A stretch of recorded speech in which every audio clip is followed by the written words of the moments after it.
No, we're live. You suck. All right. Greetings, Lady, and Biomutant. I am a host, Immortal Brando, and I'm joined here with these unfortunate individuals here, talking about Resident Evil VII Biohazard. To start us up, though, I'm going to introduce my panel. I'm going to start with Agatha. Introduce yourself.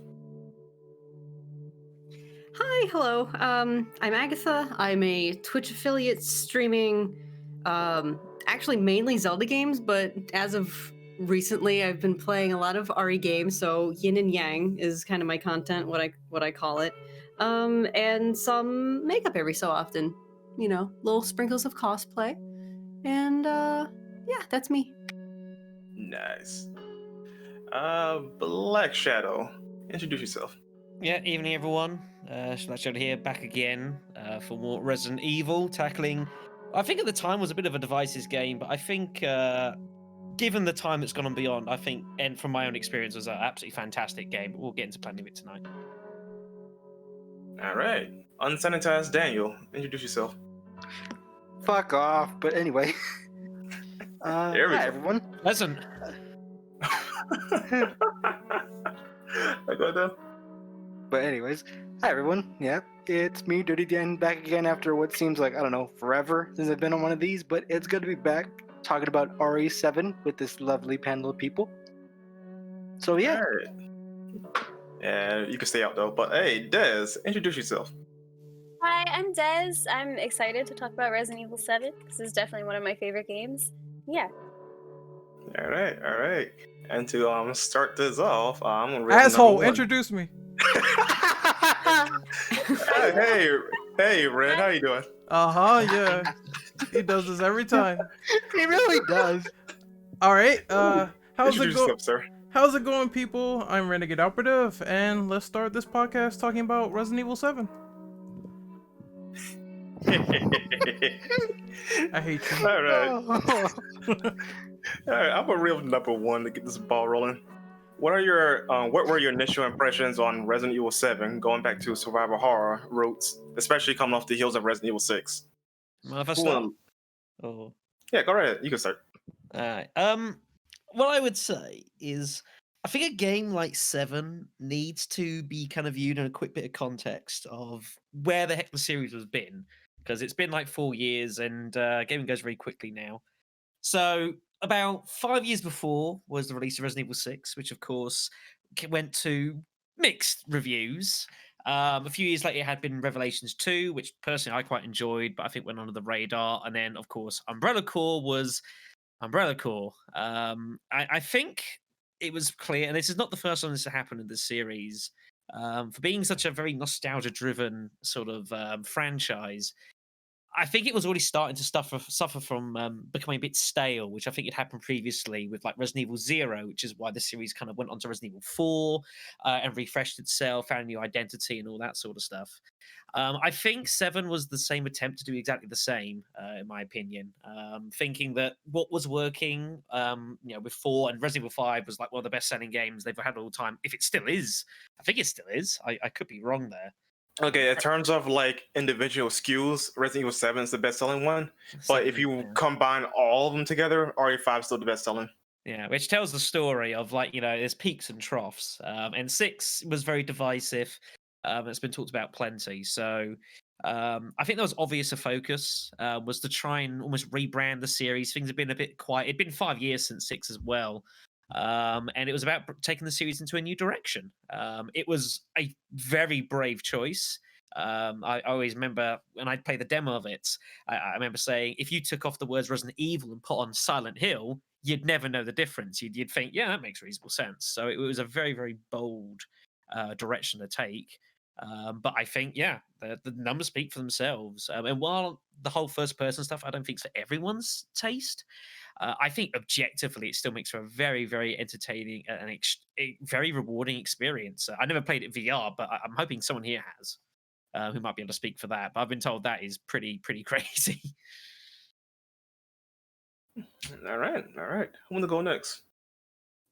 Kind of like tagging on the on the end of that statement about like the first person perspective. When I first saw that, I was like, no, that's not a Resident Evil game. That's not how it works. You know, it was just so different. But at the same time, like I could understand how much, no, because I haven't played 5 and 6. Nor have I ever like seen any footage, but you know, I've like you said previously, and everyone, sorry, I need to get the name again. I forgot your name. The last person who spoke. Shadow. It's fine.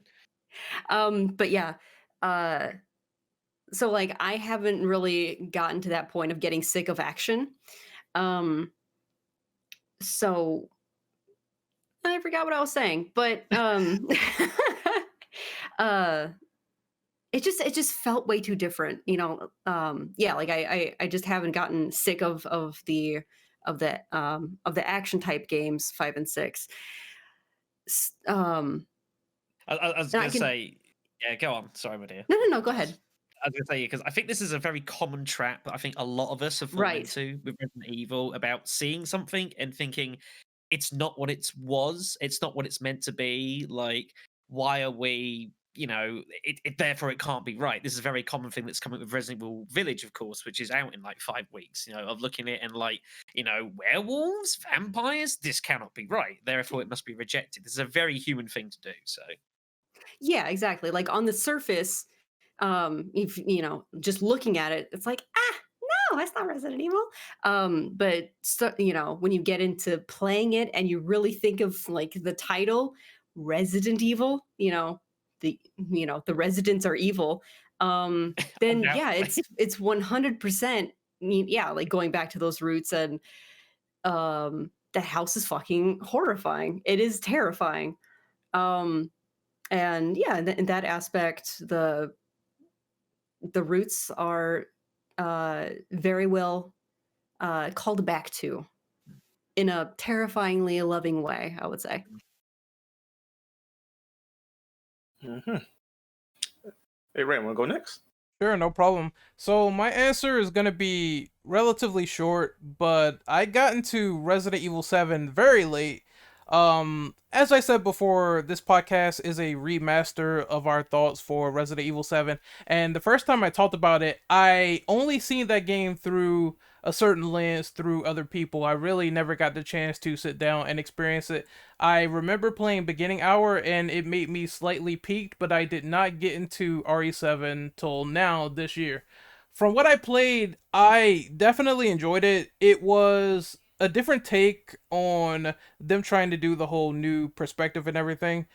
And there were things where it's like it's more slow paced now. They're doing this with the horror. Now the monsters are more methodical as opposed to you doing like a suplex on them in RE6 and it really not mattering much in terms of like any sort of intensity or tension. So I really liked them going back to the old school ways while also trying to keep things modern and fresh with the inventory and the weapons and making everything seamless. That's my experience with RE7. Initially, I was very, very skeptical, but after playing it, I turned into a fan. Which I think was the case for a lot of people. There was so much skepticism of this game when it came out. Yeah, So it's that thing where it's like they changed the series so many times, you don't know if it's gonna be for better or worse. Actually, Ren, my experience was kind of similar to yours though, but I was more of the optimistic side of this. Now, when we first saw the trailer, I think it was E3. We first saw the trailer. We were in the Skype call back in those old days. Skype. Yep, My Skype. goodness. Oh Yeah. dear God. That's Guys. Yeah, we've been around for that long since we were on Skype first, and then we was transitioned over here. But besides the point, yeah. So we're in a Skype call, and a lot of us were like, "What? Like this is Resident Evil 7? What is this?" But I was the more optimistic side of things compared to like someone else or some other people, that were like, "Okay, this is not Resident Evil or whatever, right?" But like, no, let me give it a chance first. Let's see what they can do with it. Now, I did not get the game at launch because for starters, I couldn't. I was a broke student. So my friend, shout outs to my friend Syndicate, he got me a physical copy of Resident Evil 7, Gold Edition. And that was my experience getting into Resident Evil 7. Now, from what I played, No, I actually quite enjoyed it though. I could sit there and nitpick on what problems are with the game though, but overall it was a nice game and I enjoyed myself. Then went back to it again recently with Xbox Game Pass on PC. So once you play the game both times, and like yeah, I would say it's a pretty solid game. I won't call it the best Resident Evil, but it's definitely a damn good one. Mm-hmm. Yep. Anyone else want to go? I haven't played like all of the Resident Evil games. My first, I guess, game that I played that for sure got me into the series was Resident Evil 5. And then of course I played 6. They were both kind of different, both more action oriented. But with 7, it was obviously more horror oriented. And I was like, oh, you know what? I liked these last 2 games. Let's give it a try. So I gave it a try. Absolutely loved it. It was horrifying to play through, but I absolutely loved it. I think it actually got me to start playing like other like games that are specifically horror. Um, but like between 5, 6, and 7, because those were like the first 3 that I really played. I have to say that 7's my favorite out of the 3. So I absolutely love the fact that it went back to its horror elements. You're a rare one. I like this. Yeah, no, I mean, it's fair enough.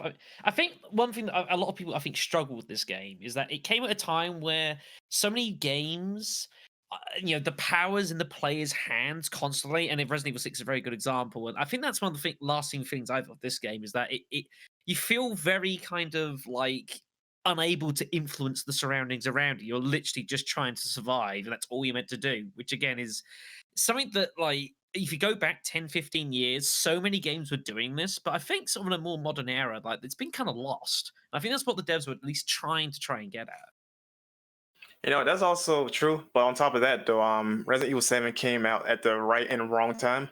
Because as you know, with PT, all the first-person clones that are coming out, Capcom claimed that the game was in development and it's going to be first-person before, PT wasn't even a thing or announced, whatever, right? But again, take it how you will, though. All this quite convenient, though, but take their word for it or don't. No, suppose that, right? Yeah. I mean, obviously the similarities to be drawn are pretty heavy, and that could sometimes it is just pure coincidence. It does happen. But I'm pretty sure that if it had been in some development and they had seen how PT had been responded, I mean, that's hardly cause to say, well, this isn't going to work. Let's just start again. I mean, there was evidence that there was a real market for this. Yeah, but it's also a big gamble too, though, because you risk also, which again already happened, splitting your fan base up. I mean, this happens every single release, anyways. Like you can put in anything you want, and you're gonna split the fan I wouldn't base say at the moment. release, more like eras, because we went from like fixed cams to over the shoulder to now with the current mainline titles, first person, right? So like, no, Capcom made another divide of subset of fans, which is good or bad depending on the context. Dude, But good. Oh, sorry. No. Oh, well, Capcom definitely took a big gamble with Resident Evil 7, though, and clearly it paid off, considering it was it's the most successful title so far of the Resident Evil brand. Going by single SKUs, of course. If this had fallen flat on its face, I don't know where the series would have been. I mean, we wouldn't be sitting here waiting for Village to come out in its current form. Like, it would have been a disaster for the series if this had come out and like, this is just no good. It would have definitely affected Resident Evil 2 remake drastically if 7 failed. In my opinion. I don't know where we'd be, but it'd be a pretty dark place. I was gonna say, the next RE game should be RE10, an RPG survival horror. Come on, let's go. I mean, we're practically there with the Revelation that games. freaking Walking Dead game where you're stabbing zombies with a pipe through a fence. That's where we're getting to now. Yeah. Oh God, no. I can't even think of its name. That's how much Survival I tried to Instinct? erase that from my memory. You talking about Survival Instinct? Yeah, that one, I think. Oh, God. Yeah. I Moving think swiftly on. I think anything can work if it's good. Like, if it's still redeemable and it has like quality elements, I'm sure it's going to alienate people. But at the same time, we had this conversation like millions of times. I think what they need to understand is that, do you really want a series that goes nowhere, that has the same formula with no innovation? And honestly, my answer is no. Like, I would rather them experiment and try to do new things with the horror genre as opposed to just saying, well, here's a fixed camera game, let's not change anything. Yeah, this is an big. argument that the community's been having with itself for about the past 8 years. And ultimately it's a subjective question. Different people now expect different things from the series, and this is in evidence. Say when Village was announced, and it was completely evident in people. If it wasn't what they wanted, they rejected it. If they were happy with the idea, they thought, yeah, let's give us a spin. And 7 was much the same as well. It's just the way that the I think the community within the franchise sort of is at the moment. It's very kind of, it's either what they want are looking for, otherwise they're skeptical at best. And that's a bit of a hard truth, maybe to some, to admit that. But just go on Twitter or Reddit, and there's evidence of it everywhere. Yeah. Yeah, but also another thing is too, like history in a way is also repeating itself. When Capcom does a new formula, one game at some point will be like the high point. As the case in point, Resident Evil 5, and now Resident Evil 7, and of course Resident Evil 2 with the remakes.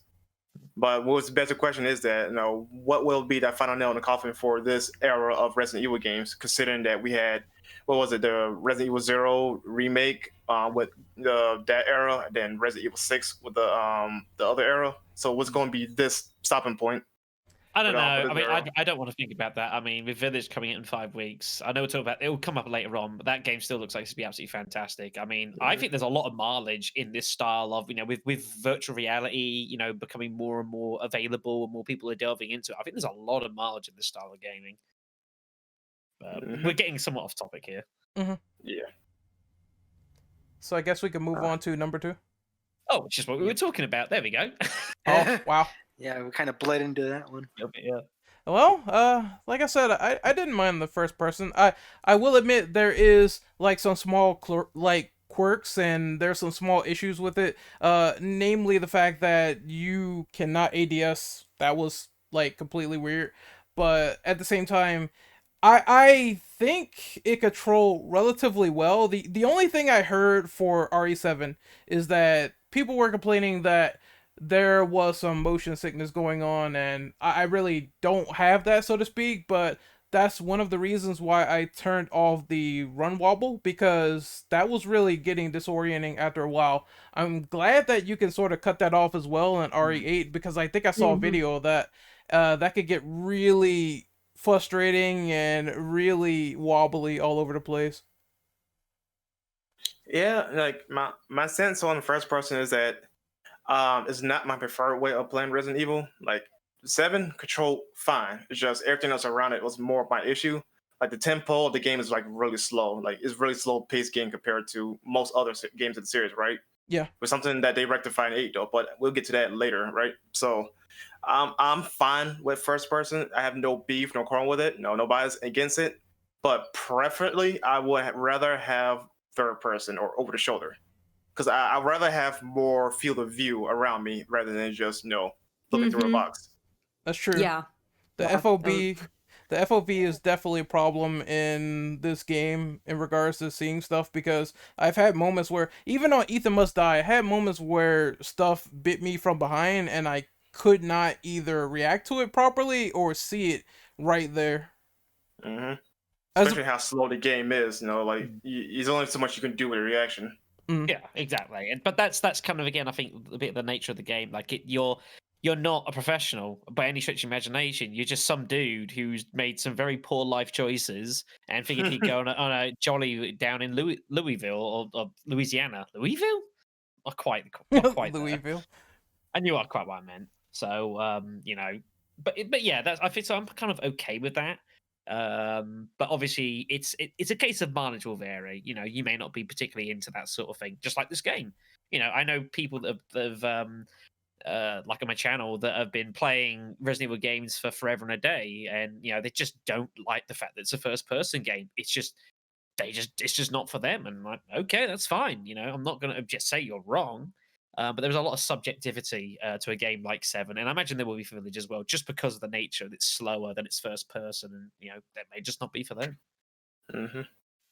Well, I do agree that the field of view is kind of an issue, especially after, again, like I had played at the time. I had only played 5 and 6 really, and then of course like the games that the remakes that came out afterwards. I was just like, it's a lot easier to run through the games. It's a lot easier to check check behind you and all that stuff.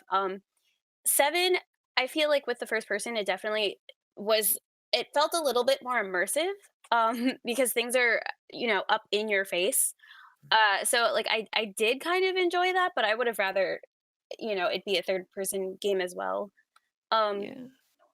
I didn't like hate it though. I didn't hate it. Like I said, it definitely gave you that more immersive feeling. So things did feel a lot more horrifying than say in like Resident Evil 2 remake or even like 5 and 6, just because those are more action oriented. But I like I said, I don't hate it. Yeah, I think this is a game that ultimately is less.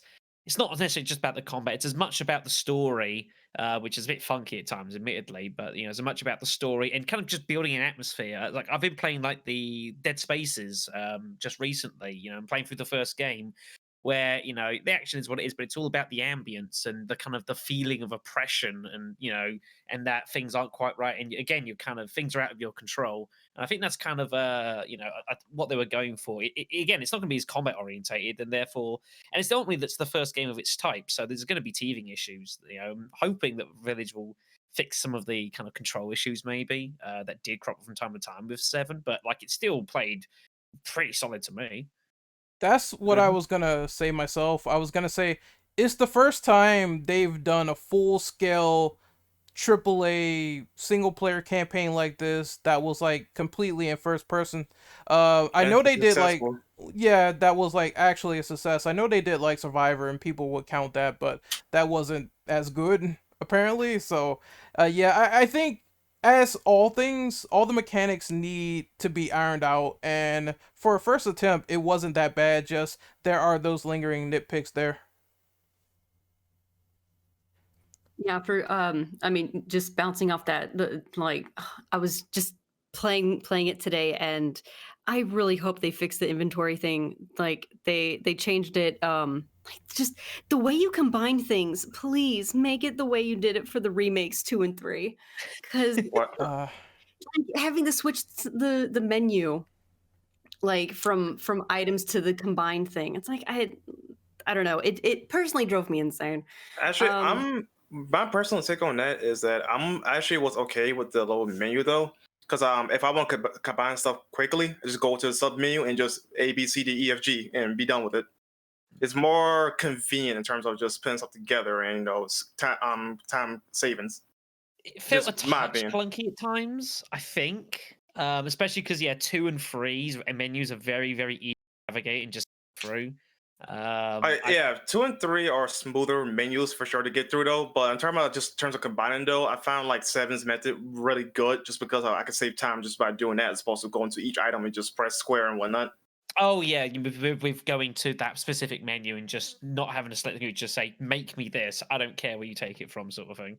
Yes. oh, so like okay, so you played it on a controller because I'm playing it on PC. Yes, I play controller. I play every Oh. controller. So. Yeah.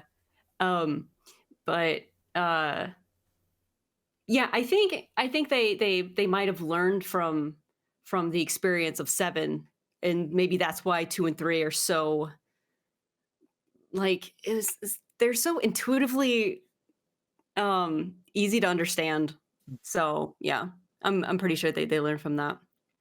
But back to the perspective question in general, a little bit like of the same, first person perspective is cool. I would also prefer third. Um, but like aside from my first impression of it doesn't look like a Resident Evil game because it's first person, blah blah. Um, Another reason like I had like a tiny gripe with it is I think Sir Brandel mentioned this before, like when PT came out and there was that risk, or there was all those like copy pasted first person survival horror games. And also like Ren, I didn't play Resident Evil 7 till like now basically. So also coming in really late in the game. And having come so late in the game, I've seen too many of like indie, like small games that are survival horror first person, survival horror first person. I have to admit I watched a bunch of Markiplier 3 Scary Games series. Kind of embarrassing, but I have watched almost the entire series, and it's nothing. It's all first person. So that was kind of like, ugh, just like every other game was also part of the, first person. But uh yeah, it's it's give or take. It's good. It doesn't break the game. So still freaking good. You And know, if you want to play it in third person, just put a mod on your game, and you're fine. yeah, you can. At least Even though it people- looks like super janky for RE7, because it wasn't really made for that. But I guess the option is there if you're a PC player and you want to play it in third person instead. One thing I find really funny is that you just mentioned the first person boom. They're still trying to remake PT to this day, each and every single time, and I find that hilarious. Like, I would rather them make an entirely new game on their own as opposed to remaking an old one that's like overstayed as welcome, you know? Yeah. That just comes from a desire of, obviously when PT was there, about everyone's talking about it, and there are just some people who just don't want it to die. They want it to happen, and they're begging for it. And it's if you keep thinking and dreaming about it, then someday it might happen. It's that is what it is. That's I hope true. it does come out for one day, but I fear people are going to be pretty disappointed probably when it does. Yeah, it's one of those will it live up to the hype scenarios if an indie developer actually makes something out of it. But anyone else on this question? Uh, has anyone played it in VR? That's what I asked. no. I haven't, unfortunately. I know have someone who not. has. But I know a friend. He played it in first person. I'm sorry, VR, and it looks better to play in VR than just the usual way because of the actual freedom of movement with your head. So it might be a more ideal way to play in VR than just the standard way. But depends on you, of course, because it's VR. You might get motion sickness and whatnot from it. Yeah, Yeah. I was wondering if anybody else had played at least like recently, because when when the game first came out, I had a PSVR at the time, um, and I tried playing it, but it was really I preferred to play it on controller just because it was in first person, obviously, and I thought it was cool because more immersion, but at the same time, it was just really janky to play with. It was very like you couldn't move fluidly through the game. So I felt like it made it a lot harder to, attack enemies, know what was coming at you, turn around, and like do all of the basic things that you could do with like a controller, or I guess like keyboard for anyone who's on PC. But I was just wondering if they had like made any updates to it. I think my understanding is it has, since release, I believe it's a bit smoother now. I can't protest that myself, but I can't see it. I imagine it has been, it's a little smoother to operate and run with, and all the rest of it. But yeah, I can imagine when this first came out back in 2017, it was probably not the easiest experience in the world. And I'm pretty sure it was new to the market at the time, right? So I imagine like the system firmware with the VR support and whatnot, it would progressively get better naturally, along with maybe the game updates. I guess that's true too, because I think we had only had a couple of like demo games or like short-ish games that ran really smooth, and it was just weird because I was expecting, Resident Evil to be like amazing because it was like a full-length game. But yeah, it was like weird at launch. One last thing on a note though, it's quite unfortunate that the PC version does have VR. I guess Sony literally cut a big check just to keep it exclusive on PS4. Money talks. Yeah, it does. It really does. All right, I guess we're done on that one, right? So, who was Rails number 3? Yeah, Shadow, you want to do it for me, please? Yeah, sure. So how do you feel about the characters and the story within Resident Evil 7, referencing mainly the vanilla game, because we're doing the DLC later, and a good start point, of course, with the decision with Chris Redfield and deciding that he apparently needed a remodeling. I don't know too much about the history of how this exactly came about. I trust some of you guys know a bit more what exactly Okay, happened here. I kid you not. Capcom says because we couldn't find nobody that looked like Chris Redfield in real life, so we decided to just did that. Now, honestly, that statement is a bunch of bullshit, considering you could edit the face. Why do you need a human being to base it? Just base it off what he was before, like the way he looked before. Capcom, or just like Real quick, sorry. Capcom and a lot of Japanese companies in general, and of course Western ones are into the market of face scanning Mm. because it's easier and they just recreate it from the ground up. Just take what's there and just edit it. I But guess. The problem yeah, you've got is if you have a load of people who do, and everyone else is face scanned, and then suddenly you have something which isn't, it's going to stand out. So I do understand that's true. Okay, of yeah. that reasoning. Although to say that you couldn't find anyone who who didn't resemble that either means that you're horribly unlucky, or maybe that speaks to how you designed Chris Redfield back in Resident Evil 5 and 6. But I guess that's a different conversation entirely. It's just BS though, because there's people out there that looks like him, or you could again edit the face because they've done it with other people with the characters they are representing. So they have honestly no excuse here. Yeah, I think it's fine. It's one of those things that if people didn't like the game, I think it was an easy stick to bash with. Sometimes it's a bit like with Resident Evil 3. I think for people who didn't particularly enjoy that game, there was a few easy kind of low bearing fruit to bash with. The certain things not being in the game and bits and pieces like that, which on an objective level doesn't matter that much. But if you want to complain about something, you're going to find something to complain about, and it was an easy target. But I don't Well, think that's a huge deal in the movie. He's got a pretty minor part in it. He only appears at the end. He's got his DLC, which is fine. I don't it's think it's just the biggest deal. my I'm also stance. Oh, sorry. Go ahead, Des. I'll let you go. It's okay. That's all right. I was gonna say I'm also kind of like, well, personally, I didn't really care for the Chris Redfield in 7 just because he looked absolutely nothing like 5 and 6 versions of him. Um, I especially like in terms of like it's like everything, not even just his face, like his build and everything just felt off for me.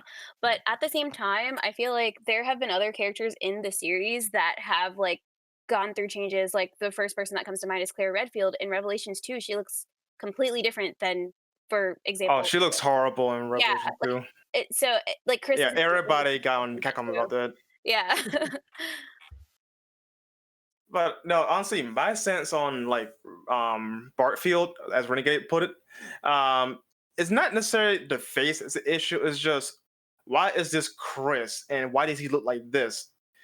Because if you look at like Des pointed out, his face and his build, he does not match up with 5, 6, and other versions down the line until Resident Evil 7. Now, if you told me like this could be a Chris Redfield for like a Code Veronica remake, hypothetically, like I would believe that. Of course, they got to do some changes though to make it more identical to the original model. But no, this is not. This should not have been RE7 Chris. Like, or he could have been a different character, or like Honk, as people like to say. Like he could have been Honk. He's I thought it was weird when I first saw it, but I don't complain about RE faces that much anymore because I feel like each and every time Capcom decides we're gonna have some sort of engine change, I feel like something's gonna change. Granted, when they went back to the character in RE8, they did fix his face to be more like Chris from RE6, which is vastly appreciated, but at the same time, I did see RE7 Chris and I was like, who? Why is his chin so large? Why does he have a ball sack chin? Like I didn't really get it at first, but again, it was just one of those things that was like, well, whatever. I guess this is Chris Redfield, so we have to play as him. And Yeah, why is he skinny and not punching boulders? yeah, he definitely got smaller too. I mean, he punches something, all right, but Yeah, he punching. There's no boulders around, sadly. It's not a thing. But never mind. But I no, think I would say that the whole Chris things is like kind of a minor blemish, and I think overall, I think the characters are solid enough. There's nothing. I mean, obviously, the Bakers is a whole totally different situation, but I think like with Zoe and whatever else and Mia are fine, I guess, even if the plot gets a bit wacky. I know there are some people who are not very happy at all with Ethan. I know there was a bit of discourse in regards to feeling he was a bit on the bland side and kind of like he was just, never really finding out who that was. I believe that was a specific kind of design choice, is my understanding. I think they talked about this with Village. Who is the developer doing Village? What's his name? Peter The guy, Fabiano? the American guy. Yeah, Peter He's in- Fabiano. That's the tab, yeah, thank you. I noted that in one of the earlier press conferences for Village that they said they want to kind of specifically make Ethan a bit more plotted, a bit more fleshed out, because he kind of wasn't in 7, because their idea was to try and make the player kind of be Ethan rather than Ethan being a distinctive person, which is something they're going to be looking to do a little bit more in Village, which is fine, I guess. You bring it back for a second game, you kind of got to. You can't just be a blank slate to put the player into. But I think other than that, like I think the characters were fine at worst. To be quite honest though, my take on Ethan is like, if you honestly go back to like Resident Evil 1 and 2 and compare it to like some of the characters in 7, like I know it sounds like an unpopular opinion though, but Ethan's like approach on how they handle him though wasn't that much different from the original cast, you know? For instance, it was the first time doing it. Now, granted, you could argue like, well, they learned since then to improve character development and make a decent character on screen. But I'm like, I wasn't necessarily I wasn't mad that Ethan wasn't like the most fleshed out character. It's mostly because of the situation he was in, though. Like the environment around him made Ethan. I wasn't. Go ahead. Oh, it's fine. Go ahead. No, I was gonna say I don't get when people say Ethan is the worst character ever. Like, okay, there's definitely a top contender for that one for sure. Like, think of characters that didn't even have backstory or were killed in like 5 seconds. Exactly. At least Ethan actually has a motive and reason behind his actions on going to the village. Not village. The baker's estate. Yeah. Andre in the chat perfectly said, yeah, he is. He is kind of the medium between the player and the game. That's his whole purpose in this. He doesn't need a huge amount of plot. Enough is that he's come here to look for his wife, which is an incredibly stupid decision. Exactly. Agreed. But regardless, it was one that he decided to make. We have to live with the consequences. I mean, in his defense, though, he wouldn't have known that shit would have happened to him. Let's be honest here. Like, if you're in his shoes, though, like, I'm pretty sure a lot of people would have done something similar. What he's done. But you called the cops or something to go with you. They have. Years. Like, I don't know if I would just go to this random house. The email could have been fake. You find out later in the game that the email was from like a long time ago. Like, I don't know if I would have gone. I would have definitely been like, hey, that's a fair point, though. Well, that's a fair point, though. But again, like, you're not everybody else. So somebody out there went ahead and gone. It's happened before in real life. I would have called the SWAT team. Fuck that. As soon as okay, this is one thing.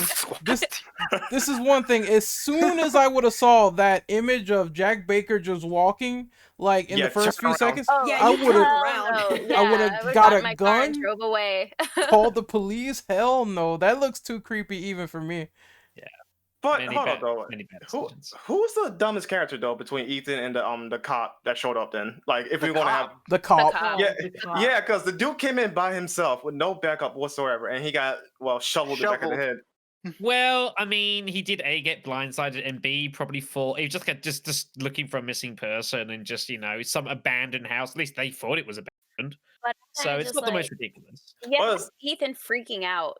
Like the cop, like you're a cop and you come up to this house that you think is abandoned and there's a person stuck inside. The door was like boarded up. The window is like barbed up and boarded. Like clearly something's not right here. Not right, yeah. And apparently that cop got called over for a noise complaint or whatever. Like, really, a noise complaint? Wait, you run around that entire place too at some point, and I don't remember seeing any other houses or whatever nearby. Should have probably did. Yeah. And plus that was right after like the dinner scene where he had a knife shoved in his mouth and in his face. His face would have been bleeding completely. Like, the cop should have, in real life a cop would have seen a cut up face. Oh, this must be a victim of assault. I think but it's nitpicking. I know, but even lifting his left wrist would probably have done the job. But he had staples in his arm. Like, clearly something's not right. Hello. Yeah. It's like, I don't even want to give you a folding knife. A very elaborate magic trick, or there's some strange shit going on in here. He was like, I didn't even want to give you a folding knife. You will stay in this building defenseless, and we'll talk later. It's just like so stupid. Yeah, but it is what it is. So Okay, I'm so glad to hear that everyone's on the same on the same page because goddamn, that guy is so annoying. Or there just, are Absolutely. there are some liberties taken with the level of common sense some people have to get the plot to Yeah. where it needs to be at the start. But once you get past that, it's kind of a strange plot in that I think it's if you want to look into it and invest in it and kind of work out what's been happening as you go, there's a lot of reward for it. But you don't have to, I don't think, to particularly enjoy it. You can just take the game at face value. But it does leave you Mhm. enough seeds to kind of work out what the hell was going on as you're going on. Now, you do get, like, obviously, the big, massive info dump about 2/3 of the way in, which, you know, perhaps could have been a bit prettier done. I think that gets an awful lot more stick than it deserves, though. When you get to the tanker, we'll talk about that probably a little bit more. I think there's something about that later on. Oh yeah, with the whole Evelyn connection stuff, we'll talk about that later. But Mm-hmm. there are times where it was maybe a little bit clumsy with the plots, but overall, this is Resident Evil. Like, clumsy is a byword for the plot in any Resident Evil game you could think of. So Well, honestly though, 7 in itself has a lot more plot holes than most other RE games out there. Because a lot of things are either explained or you have to play it or look at another source material to understand the context behind something that happened. And I think that's kind of a problem, if you there ask are a me. lot of conveniences that of things that just happen for the sake of just happening or whatever else. I do Yeah. agree. But it's a minor gripe to have with a game when it's already there's so much else going on to immerse in. So I don't think it's the biggest deal. All right. Anybody else got anything else to add? The only thing I have to mention is that I think a lot of people in the community, well, particularly talking about survival horror, they said that Ethan's plot arc sort of sounds similar to Silent Hill 2, where the guy sort of gets a message from his dead wife, supposedly, and then he goes to investigate. How do you feel about that? Is it something that is true, or do you disagree? Well, There are the a few synchronistic parallels is locations there. in there. Good point. But people shit on Ethan for going to the house though, but don't shit on James for going to find his wife. I'm just saying, like, Yeah. something's not right there. And to be fair, this is a good point because, of course, Ethan didn't necessarily know that Mia had died, but James very, very definitely knew that she was dead. No Oh, spoilers here, but he's very well aware that she may not be alive anymore. So it's a good point. yeah, he just sort of blocked it out of his memory, Yeah, that. Sort of took a pillow and made someone take a nap. Yeah. Oh, man. That gave me cancer, dude. I'm sorry. Oh. I was trying to skirt around that and trying to be polite to anyone who may not who may have gone He murdered his No. wife. Moving on. barreled in. Good job, everyone. I had to. It's too good. All right. And I guess we're moving to number 4. Daniel, can you pick that one up? All right. Who is your favorite and least favorite boss battle throughout RE7? Oh, that's easy. Jack and Jack. Yeah, I mean, love the Papa question should be, Baker. why is Jack Baker the greatest boss in Resident Evil history, and why? That should be the question. And my favorite Honestly. version, though, it was in the Zoe Jack Baker. Oh man, punch out. Just on a more generalized level, I absolutely adore this man in a very kind of nihilistic, almost "please don't kill me" sort of way. But I think he's amazing. Like, I think Yeah. he is such a fantastic example of kind of building someone up. And you obviously can't really fight him to start with, and eventually you have your throwdown with him, and obviously then he just can't fucking die.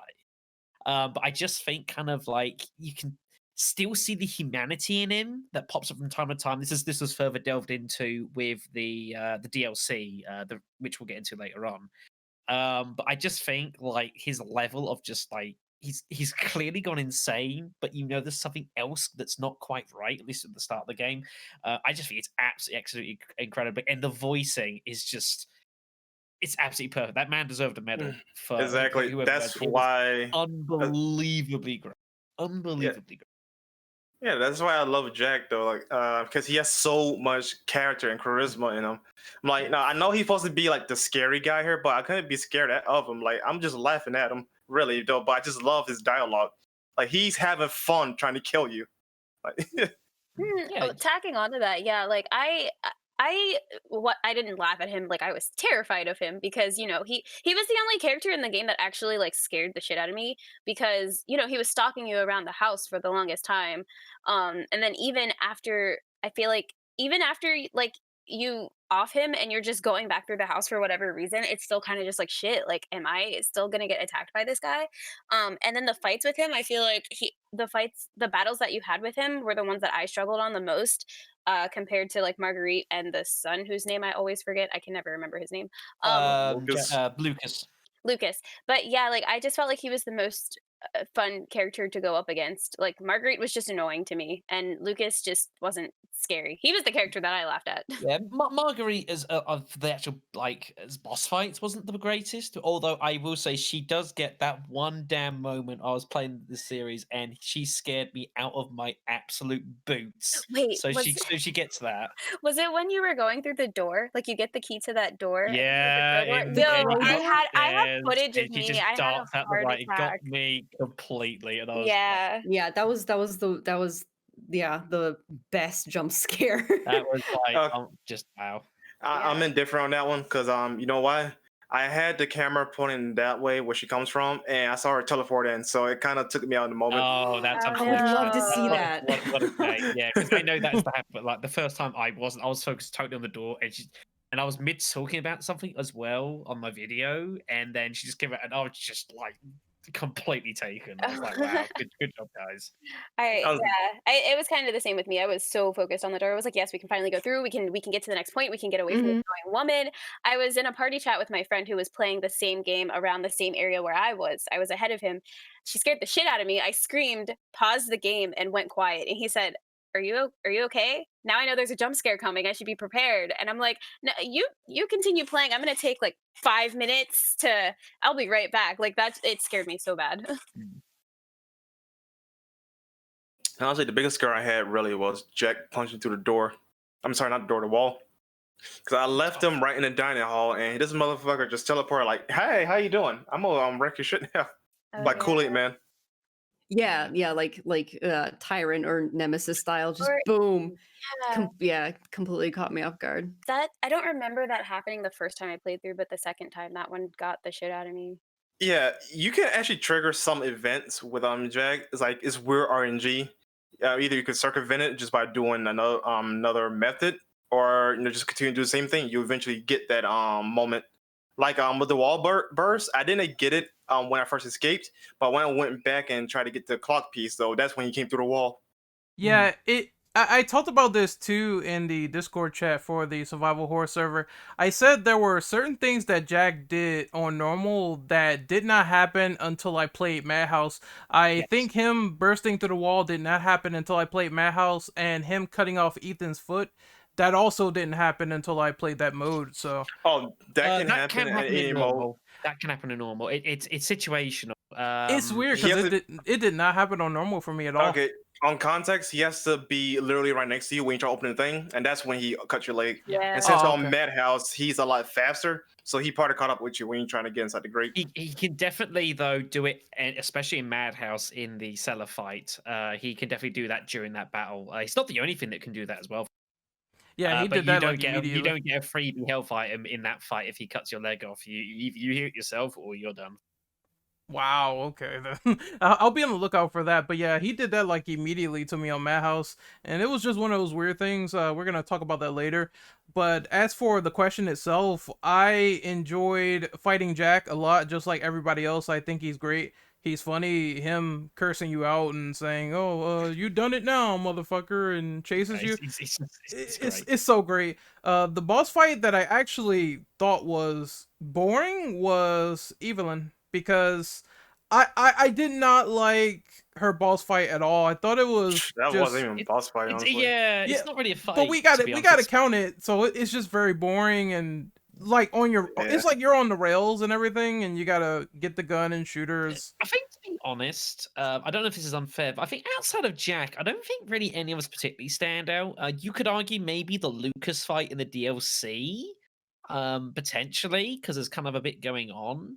But I think outside of that, I don't think there's a lot going on boss fights. There aren't really that many. When you No, think it's of it. mostly Jack because you fight Margaret technically twice because you got to Technically do like a standoff with her. Yeah, and you then have fight stand off her. the whole, and then you the actual proper fight. Mhm. And then that's kind of like, and yeah, basically just Jack the whole way. You know, the boss fights are fine, I guess. Obviously, him stalking you through the hallways is great for a whole variety of reasons, but the actual standoff fights aren't like the most amazing. You know, when he first transforms, and then a little bit later, the only objection I will say to that is the fight at the end of Joe's DLC, which I think is gluttonously amazing. Yes, yes, that was a lot of Again, we'll do fun. that later on, but that's for a different reason. But that's just because it's absolute carnage, and it's like what Resident Evil really used to be, just like totally over the top and just craziness going on, and just punching a dude. Like, what's wrong with that? Even this fight was like super fucking crazy with Jack fighting you with the chainsaw, and you gotta sort of fight Yes. him and everything. I thought that was like kind of tough because first time I didn't know what I was doing, but after a while you kick the bodies into him and then duck and block his attacks, and it's very fun and engaging. You Yeah, can the actually chainsaw one fight phase him. Yeah. is an exception. It's basically anything that had Jack in was amazing. Outside of that, it was like It was either it's boring or okay. I thought Marguerite was like jump scare boss. That was it. yeah. Pretty She much. was just too RNG for my liking, honestly, especially on Madhouse because she does surprisingly a lot of damage. Oh yeah. Like Oh, yeah. one hit put Mhm. me in critical state. I'm like, Jesus Christ, woman, what the hell you been eating? What you Yeah. been She's eating? been eating bugs. She's super The bugs have dangerous been in giving her the Madhouse. power. The bugs as well, yeah, definitely super dangerous. Devora? Okay. Beehive over. Yeah. Ugh. That was horrifying in itself. I had to shoot it too. Like, why? Ugh. Okay, so we're done with number. What's it 4? Yeah. All right. I guess we go into rate number 5 then. So what's your favorite and least favorite weapon within the game? What do you mean by favorite? Like, do you mean Like- best feeling, best acting, most powerful? I guess all personal three. preference. Yeah, personal preference. All three. I mean, the M21, the fake shotgun, is just like probably the Double most barrel? powerful shotgun that I've wielded since like the M800 in Resident Evil 2 original, which was so Oh, have you powerful held the it made you Hydra? go backwards firing it. Wait, have you held the Hydra though? Because that's a powerful shotgun in Resident Hydra, Evil 5. yeah, is also a good. That's also a good. That's a good example as well. Yeah, I'll give you that one. But the M21 is like an unbelievably amazing. It's easily one of the best guns in the game. Oh, easily, without question, it is unbelievably powerful. I'd be honest, my least favorite weapon in the game is the Magnum. Like, I Yeah, think thank you. You get it very It's late. useless. You don't. Yeah, it doesn't really. You don't need it really. I mean, even in Madhouse, like I barely used it. I didn't really have And use for it. honestly, I only picked it up at the end of the game because or just dump all the Magnum ammo on Evelyn because it does the most damage technically, right? So just do it there. But yeah, you don't need the Magnum at all. It's so useless. Maybe with few exceptions like the Fat Molder because they are surprisingly tanky. But even then, though, like you could literally just dump that weapon in the box and never think about it again. I was gonna say, I think with the molded even, I think I just used the handgun a few times and then knifed. But yeah. Either or the burner. Yeah, the burner. The burner is kind of like it's a cool enough weapon to use. I think it's a bit underappreciated.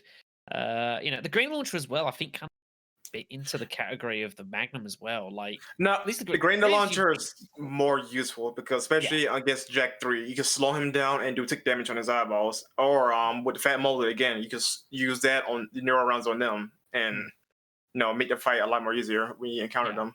Definitely. There's some situations in Madhouse, especially, you need to consider using it. But the Magnum, you can easily go through normal and Madhouse and not actually ever need to use the Magnum, really, which is probably not a good thing. Yeah, the staple weapon you don't use. Yeah, it's a shame, but it's not. It's not the hugest deal. You think the general stuff, the M19, the handguns are fine. To be honest, I'm kind of okay with a lot of weapons not feeling particularly powerful, because again, that kind of goes into the context of the game. You're kind of some of these weapons jury rigged anyways. It's kind of like just been made by Zoe or whoever the hell it was that made some of this stuff. And again, it's like if you were using all these weapons and they were all crazy powerful, that does take away from your horror instinct somewhat. Well, it kind of loses the flavor of it a bit. To be quite honest though, like that also kind of has like a weird meta shift though, because some guns in Resident Evil 7 are just insanely better than others, so it's quite obvious. That's kind of a problem for me because after I see like let's say Resident Evil 4, right? Now obviously there's some guns that are gonna be better than other though, but all guns have its personal use. I can't say the same in Resident Evil 7. Like either one's gonna be better than other and just throw it in the trash, or don't use it at all. Yeah, there is definitely a case of like once you get the upgraded 2 weapons, like they are just innately superior to the other 2. I guess it's not even like think of like Resident Evil Remake 2, with Claire, you've obviously have the revolver, you can pick up like the semi-auto, but like you can still use the first one if you want. There's reason to do so because of like the high powered rounds. Definitely 7 doesn't work quite that same way. It's a case of you have these weapons and then you get better ones and you dump the originals, which I guess in a way isn't as appealing, I suppose, when you think about it. Yeah. So hopefully Resident Evil 8 will fix that problem. Just have a better meta shift for the weapons. Yeah. I'm gonna give mine real quick so other people can go. But obviously, I agree with you guys. Like the shotguns feel really good in this game to use, especially like against the spider molded as well, because you can pop their head off like a champagne cork. Fuck those things. I don't like them either. That's why I use the shotgun. But one weapon I didn't use a lot is the Magnum at all. Like I have it and I actually use the coins to get it, which I shouldn't have. But it's not that great. It doesn't kill molded like at all. It just is really bad on Madhouse, and I kind of regret trying to get it in the first place over like steroids or something. Mm-hmm. Oh yeah, the freaking like the body shots of the molded. Either if you don't shoot the limbs or shoot the head though, like they can take quite a bit of ammo. Like even 2 shotgun blasts from the strongest shotgun, like they still would get up after that. I'm like, Jesus Christ, guys, go down. Yeah, I'm pretty simple when it comes to the weapons. So I've played remakes 2, 3, and I played 4, and now I'm playing 7. I am a shotgun girl all the way. Like so you should. So you should. It's just it seems so reliable, and at this point it's become a meme that I ignore the Magnum like just every single time because it's just so overrated, and the there's so little ammo, and I'm always so paranoid I'm gonna run out of ammo. I just completely gave up on honestly that at all. Honestly, in third-person games, I feel like they handled the Magnum way better than first-person, and it kind of feels like it shouldn't be like that because you're getting like up close and personal with the guns and the reloading animations like you see in the gameplay footage, and it's baffling to me like one of the most powerful handguns in RE history is not good in the first-person perspective. So I just go with the shotguns. It feels like raw power is being shot with everything. Yeah. Also, the freaking Magnum ammo. That's true. Yeah. Most I've seen like I think 2 bullets, maybe 3. Unless you hunt around for them. There's a few to be found in Madhouse. If you're looking at spots, but yeah. Yeah, you don't get a lot of ammo for the Magnum, so it's like another reason why not to get it. Yeah. I suppose the special mention should be made for the Albert we pick up once you game. Which is a lot of fun to use, if a little bit ridiculous. Yeah, that's my preferred handgun. Granted, you only shoot 3 bullets though, but the power behind it though more than makes up for it. Like it's practically a Magnum of itself, but more useful. Yeah, well, that's exactly it. It's an end-game weapon. Yeah, it's powerful. That's its principle. It is a lot of fun to use, although like when I did my Madhouse run, not choosing not to use the Albert was not the easiest choice in the world, but I'm glad that I did. You definitely don't need it to beat the game, but it is a lot of fun to run around. Can't you use like enhanced ammo on the Albert? Yes, you can still use enhanced ammo. It's basically a Magnum. It practically is a Magnum. The enhanced ammo it's quite powerful. It's crazy powerful. I'm gonna keep those chem fluids then next time I play on Madhouse because fuck that. All right. Anybody else want to go? Dan? I think Dan's dead. No, I'm here. Okay. Okay. Well, I guess we move on then, since I saw what you said in chat. Who wants to Well- read number 6? Oh, I'm sorry. What? No, never mind. Never mind. I was for a second, I completely forgot that we were talking about. We were basically shitting on the Magnum because I was like, "Did we talk about least favorite?" I was like, "Yes, we did." Yes. We Move on. We're definitely moving did. on. Can confirm. All right. Ram, read off number 6. Okay, hold on. Give me 1 second. Number 6. Okay, have you played the hardest mode in the game, which is Madhouse difficulty? If so, how do you feel about it? I've played only a little snippet of this. I think the last fight I did was Jack with the chainsaw. The bosses are the easiest thing in this mode. The problem in this mode is the molded, because they are tanks, they are ironclad, they do not die. I just run away. The spider molded is also annoying because it's like I've gotten one-shotted by them many times. They are super dangerous. They're horrible to face. When you get to the tanker and they're roaming about the place, they are pretty terrifying. Oh, and I also noticed the enemy placement has changed. So when I was in the hallway with the safe room where you go downstairs in the basement and there's the boiler room, I noticed that there is a spider molded around the corner, and I'm like, hold on, this never happened on normal at all. So that means the enemy placement is either changed or altered, and I'm kind of fearing that as soon as I get to the tanker and obviously the end of the game, because I have no idea what to expect. Yeah, the tanker is pretty brutal. Because the problem you have with the tanker, I don't know if I should tell you this or not, but things are even worse for tanker because it's a lot harder to defend yourself. I'll say Yeah, that much cause because you've not played it. It's a lot harder to defend yourself when you first get there. Yep. I think though, the whole kind of changing, like where things spawn, and especially there's a lot of item placement differences as well. You know, the And game new kind of items as expects well. You, yeah, like one of the first things you find are like grenade rounds and neurochemicals. You're like, okay, this is going to be different. And I think it's got to do that. You know, they did that with Resident Evil 7, with Resident Evil 3 remake. When you went onto Nightmare mode, they changed quite a lot. It's a nice way of kind of keeping players on their toes, because if it's only just the same but just everything hits harder, which was my problem with Inferno mode with Resident Evil 3 remake, and that it was exactly like Nightmare, just everything was tankier and hit harder. You know, it's all artificial. It's not great. It's not really what you particularly want. So I think Madhouse was very cute in that it changed enough on it with how the game worked, but didn't quite like feel completely alien. Although there were definitely some parts that were very, very. And again, you explained just the general enemies; they were pretty miserable to fight. Yeah, and the one thing I can actually really do appreciate for Madhouse is that it's practically in a range mode with the items and whatnot. I do like the fact that you could get actual weapons early, earlier than we do in normal mode. Like for example, the grenade launcher, you get it inside the RV, as opposed to getting the crow key and going into that room and getting it. Yes, you don't even So have to do it that. is. The grenade launcher is, in my opinion, though, a lot more valuable in Madhouse because of that reason. You get it so much sooner.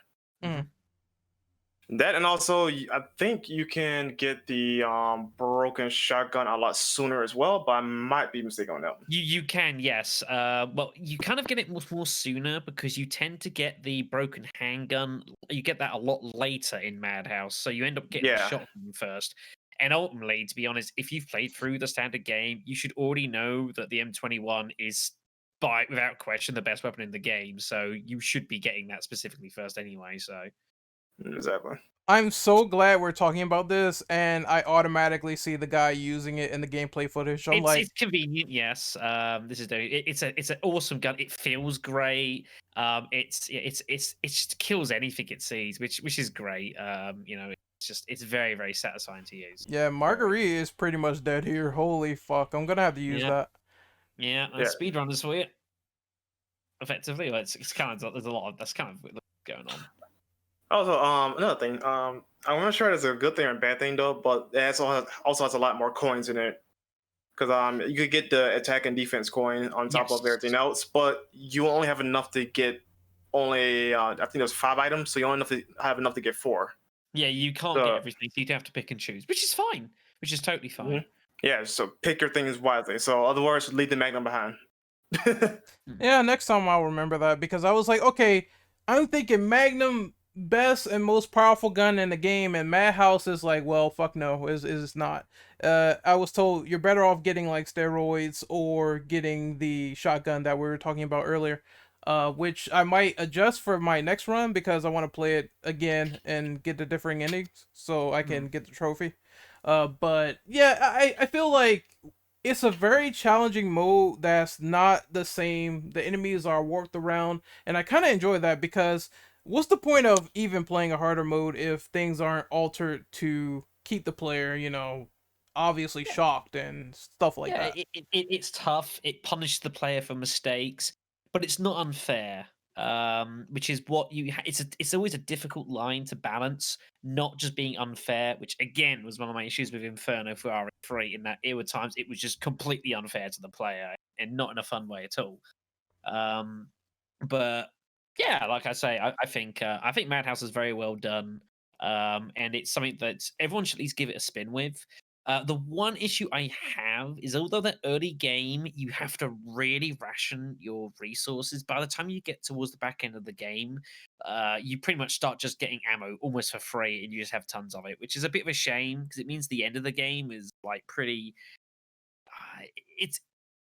It's not as difficult as I think it should be, which is a bit of a shame. Well, in fairness though, like they dump more enemies on you, plus you fight like an extra an extra molded fat molded right next to the ladder. Plus there's Yeah, bullet traps. that's a crazy fighting matters. That's a lot of entertainment because you're just stopping Yes. the gills, and it's just a crazy. It's good. So like with all the ammo you get though, in return you also fight a lot more enemies though. Now granted Yeah. though, the strategies of just literally blitzing your way through still applies though, but you gotta be careful with the spider modes because I think there's like 2 more on Madhouse on the end Yeah, segment. there's reward. There's enough reward for trying to not fight everything you come across, which is good. That's kind of the point. But obviously, that comes with its own difficulties because sometimes trying to run around these things, like, they really hurt. I have a question. Hmm? Since you mentioned two fat molded in the cave, right? Is it possible to run past them like you could on normal or no? No. I've not tried and would not consider trying to do so because one, you could probably get past, but two, like, the thing is, if they hit you as well at that spot, like, Yeah, you get critical damage. But Oh, no, Ren, because also the can't- ladder I was gonna say, yes, the ladder has some presence surprises. on it. Yeah, you can't just run up the ladder. I assume bombs. I'm gonna assume bombs here. I Ah. refuse to comment further. All right, I'll find out when I get there. Yeah. And during when you sneeze though, you know the sound. So yeah. Yeah, so Madhouse is another beast altogether. The end segment is fun, but you gotta be more careful. But definitely worth giving a spin. If you've never done it before, someone watching this, like, and you fancy giving it a spin, do so. I think there's a lot to enjoy. It's not for everyone, but I think if it freshens enough things up to make it more, make it engaging enough, so at least give it a spin. All right. Actually, I have a extra question to ask because Dan actually reminded me. How do you guys feel about all the in-game items from actually 100% completing the game, like getting all the files, getting all the coins for the rewards, the bobbleheads, etc. Assuming if any of you have done it before. It's fine. Like, I didn't use any, like, ever. I think the only time I used any of them was when I was playing Must Die because you gave it to you. I didn't use any of them because they're not really necessary. I use those scrolls because free defense, baby. No. I went total vanilla for Madhouse, and it was a satisfying run for doing so and beating it. But it can be. Stuff. It can be though, but I'm stick on like, how can I beat this more efficiently? And you know what? Hands up. Yeah. Admittedly, like, it's there if you need it, but it's like you don't have to, which is fine. And I think that's what you should be at. Play it your way. There if you want it, but if you want to do just a vanilla run, you can do so, which is good. All right. I guess nobody else got any extra items, so I'm good. Move on then. Nope, Unless except Dan wants to for Dan talking about like the circular saw, which I didn't know existed.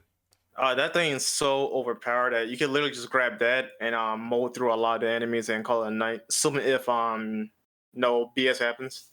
Yeah, that's my understanding. Again, never used it, never even seen it, but that's my understanding. Oh, butter a knife. better knife, even better than the survival knife. Survival knife's pretty it- good. Survival knife's pretty. It's not that bad. Like the folding Well, knife is you can't really do much with it, but when you get survival knife, you can legitimately consider using that as like its own weapon.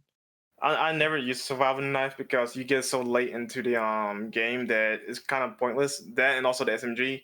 The SMG is more like a burner weapon. So like, okay, I see crazy, just Yeah. pop it. P90 is weird like that, isn't it? It's like it's good, and it's nice when you have it, but it's definitely not necessary. Like inspired towards you have it for like the section of the game you find it, and then beyond that, it's like if you want to use it, sure. If you don't, then you don't have to. So. Good point. Mm-hmm. All right, I guess we'll move on to number 7. Hey, Black. Yeah, Black Shadow. Can you read that one off? Yeah. So, has anyone played the any of the downloadable contents, or of course the post game content, and how did people feel about the quality that they presented? So that's all of it. Unfortunately, I have to sit this out unless you're talking about Ethan Must Die, because that's Yeah. the only one I played so far. Yeah. I'll be honest.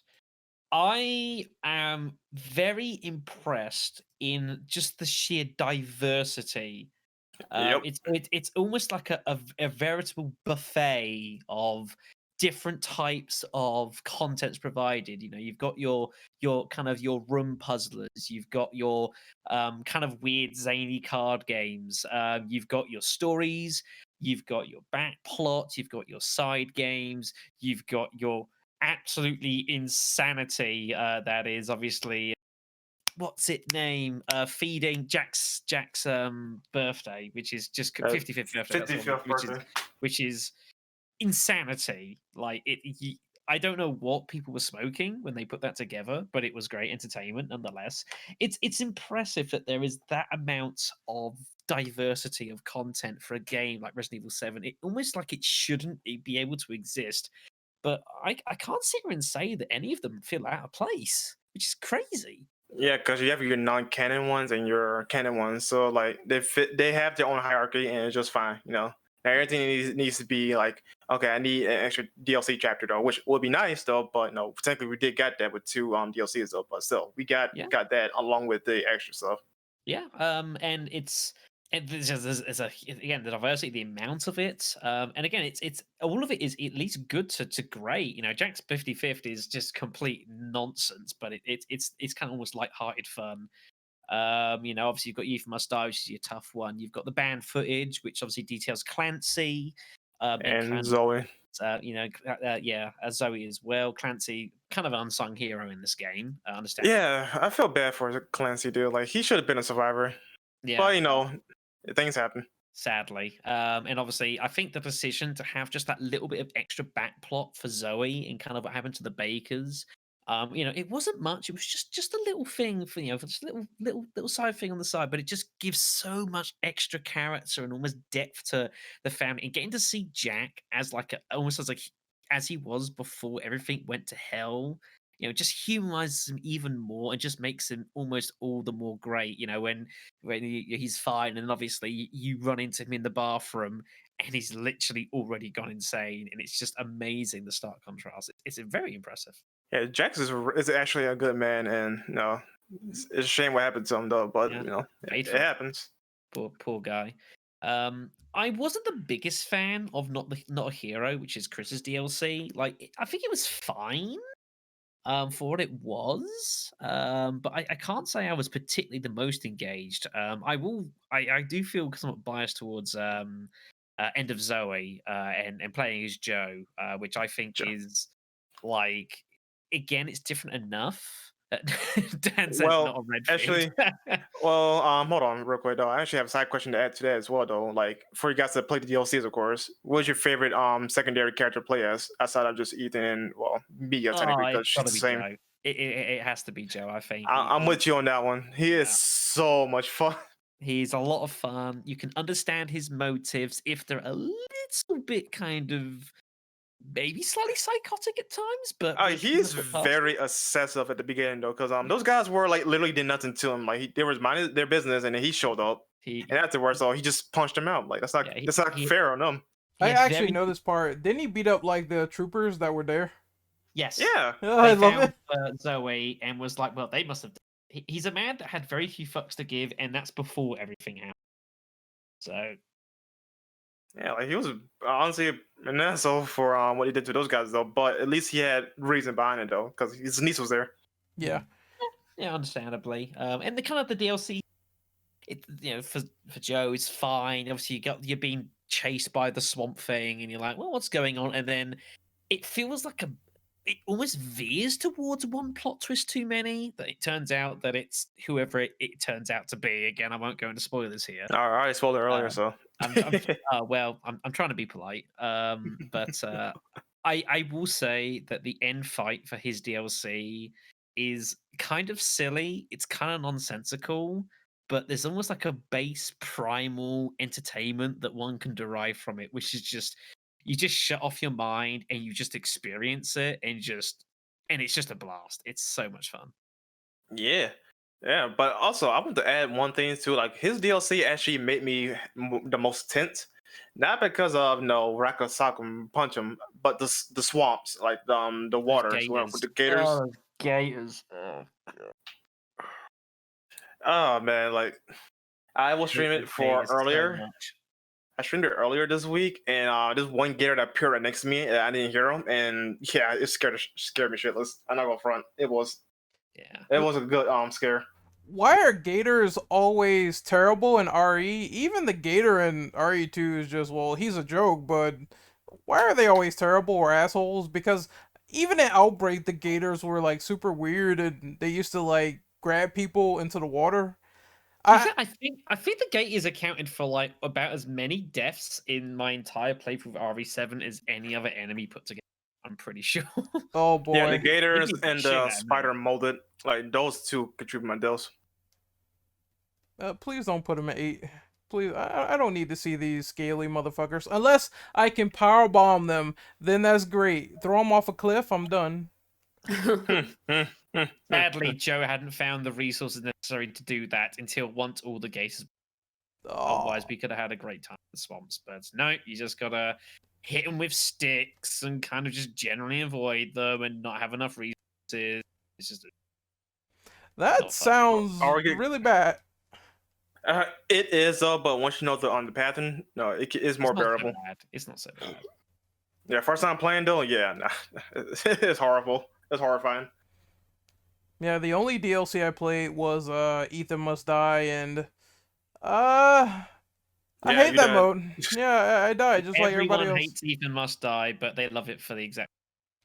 It's cool for the challenge because I like the whole fact that they have like RNG boxes and everything is like all spread out. So it's like either you'll get a good loadout or you won't. It all depends on like how stacked up are you at the end of the fight until you fight like Marguerite, which is interesting. Sometimes you go in with like good loadouts. Sometimes you'll go in with like a flamethrower or something.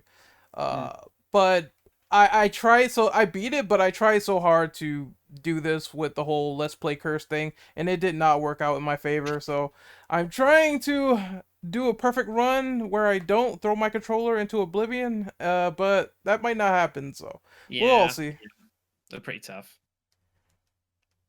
But that's about it, I think, for DLC, unless anyone else had any other opinions on it. Going once, going twice. Sold to the Asian hooker in red, which is 8-1. Okay. All right. Oh my god. that caught me off guard. Yeah, that was very left field. Grief.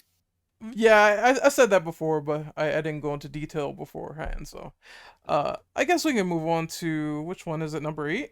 Yeah, I'll go ahead with this off. What is the best moment in Resident Evil 7 in your opinion? I know which one, and I think Black Shadow might agree with this. It's the scene when you're at the very end and Mia finds Ethan trapped inside of all the mold, and you see it's like a sort of consciousness scene where you actually see the Baker family's true colors of them not wanting to hurt anyone. They feel actual remorse for it. That's probably like one of the best scenes out of the whole game. You're talking about the flashback.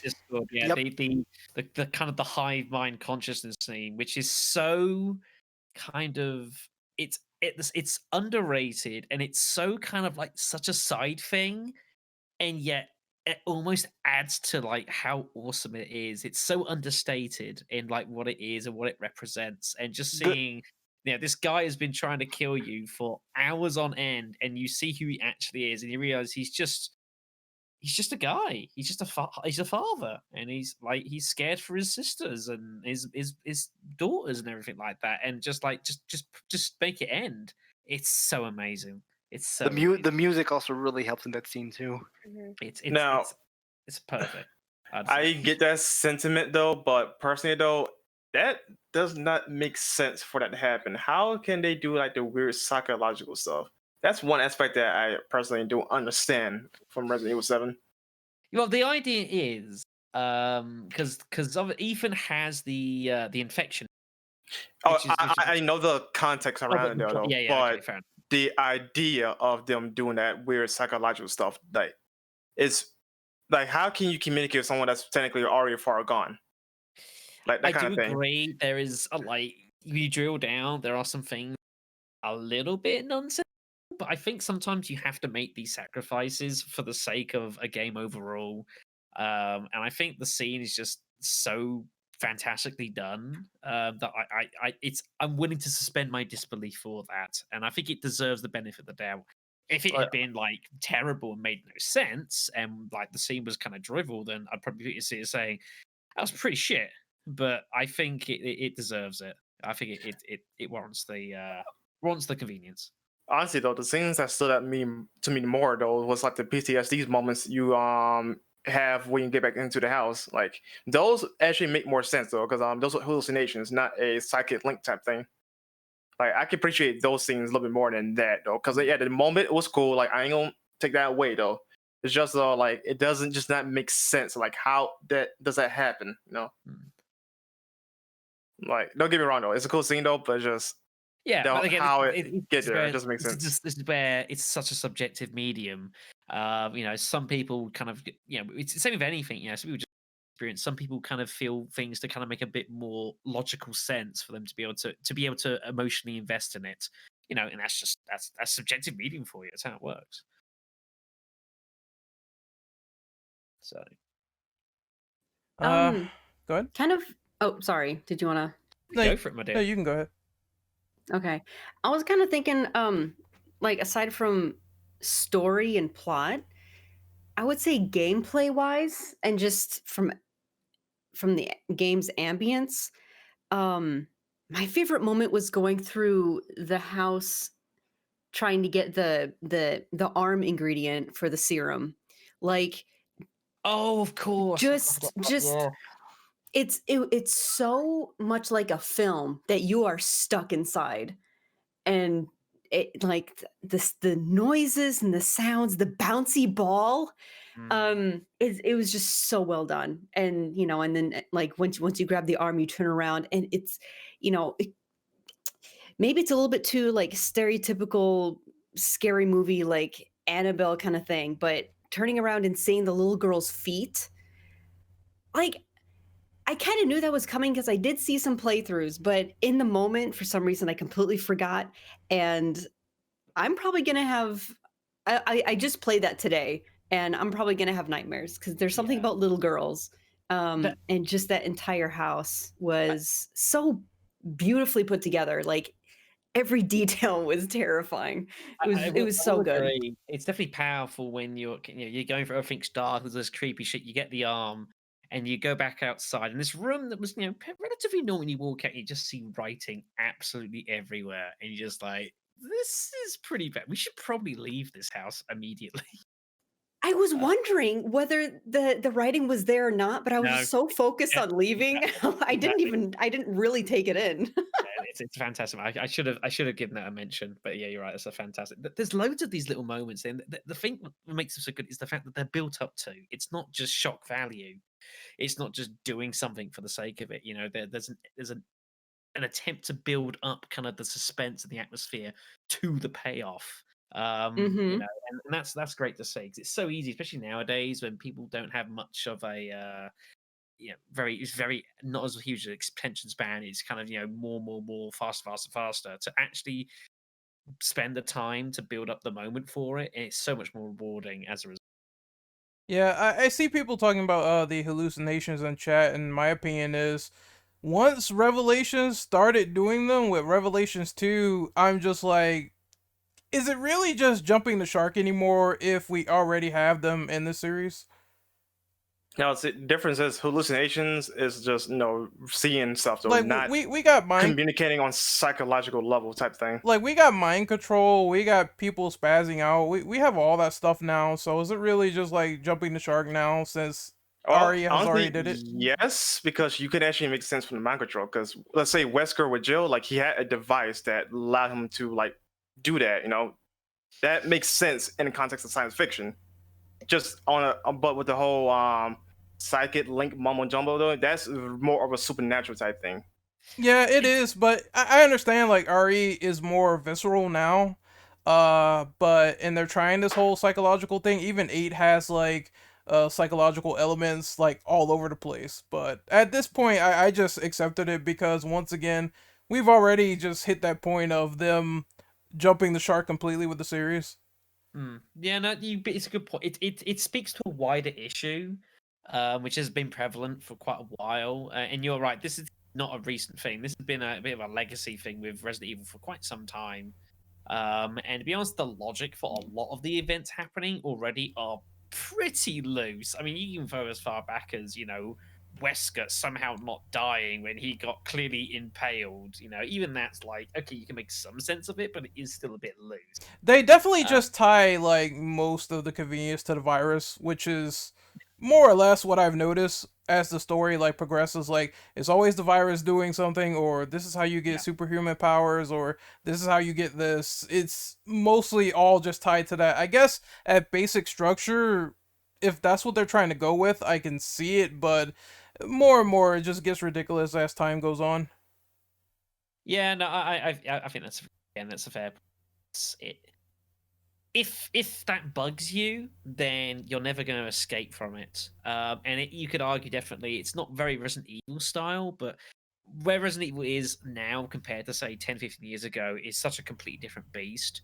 And 7 was again, it was very blank slate as we talked at the start. It was doing something completely different, and it was experimenting. Really, 7's an experiment with doing something that's completely out of the ordinary for a game like franchise like Resident Evil to do.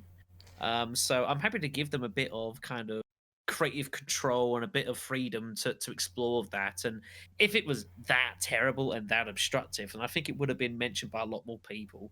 I still think it's more of a subjective issue at this point, but I can definitely understand why some people would still be not too particularly comfortable with it. Back on topic though, I wanted to sort of bring up favorite moments, and I guess maybe the end of Clancy is a good thing. I thought that was great because once again, it set up the notion that here's this extremely difficult sort of circumstance that this guy is in, and then all of a sudden you do this puzzle. It ties into Ethan doing it as well, and I thought that was really creative, doing that section a different way, because if you do it exactly like Clancy, then you're gonna die, so you have to like be conscious.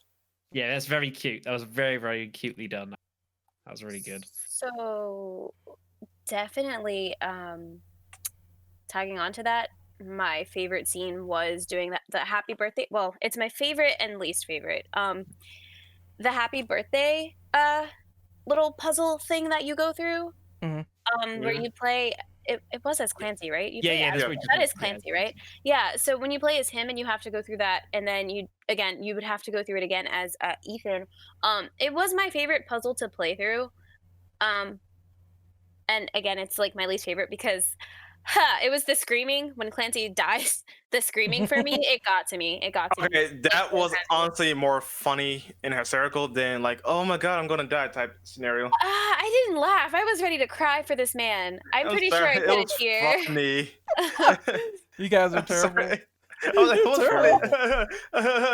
Like, dude, are you crying, laughing? I couldn't. I thought it was really well done. I was like, yo, the fact that he's screaming like this and it's hitting me. Because usually I find stuff like that funny too. I'm just like, come on, you could have done that a little bit better, but like that like hit me. I was like, oh god, like, yo, are you actually getting burned alive? Like, no, but yeah, like that. It was a fun puzzle, but I hated the way it ended.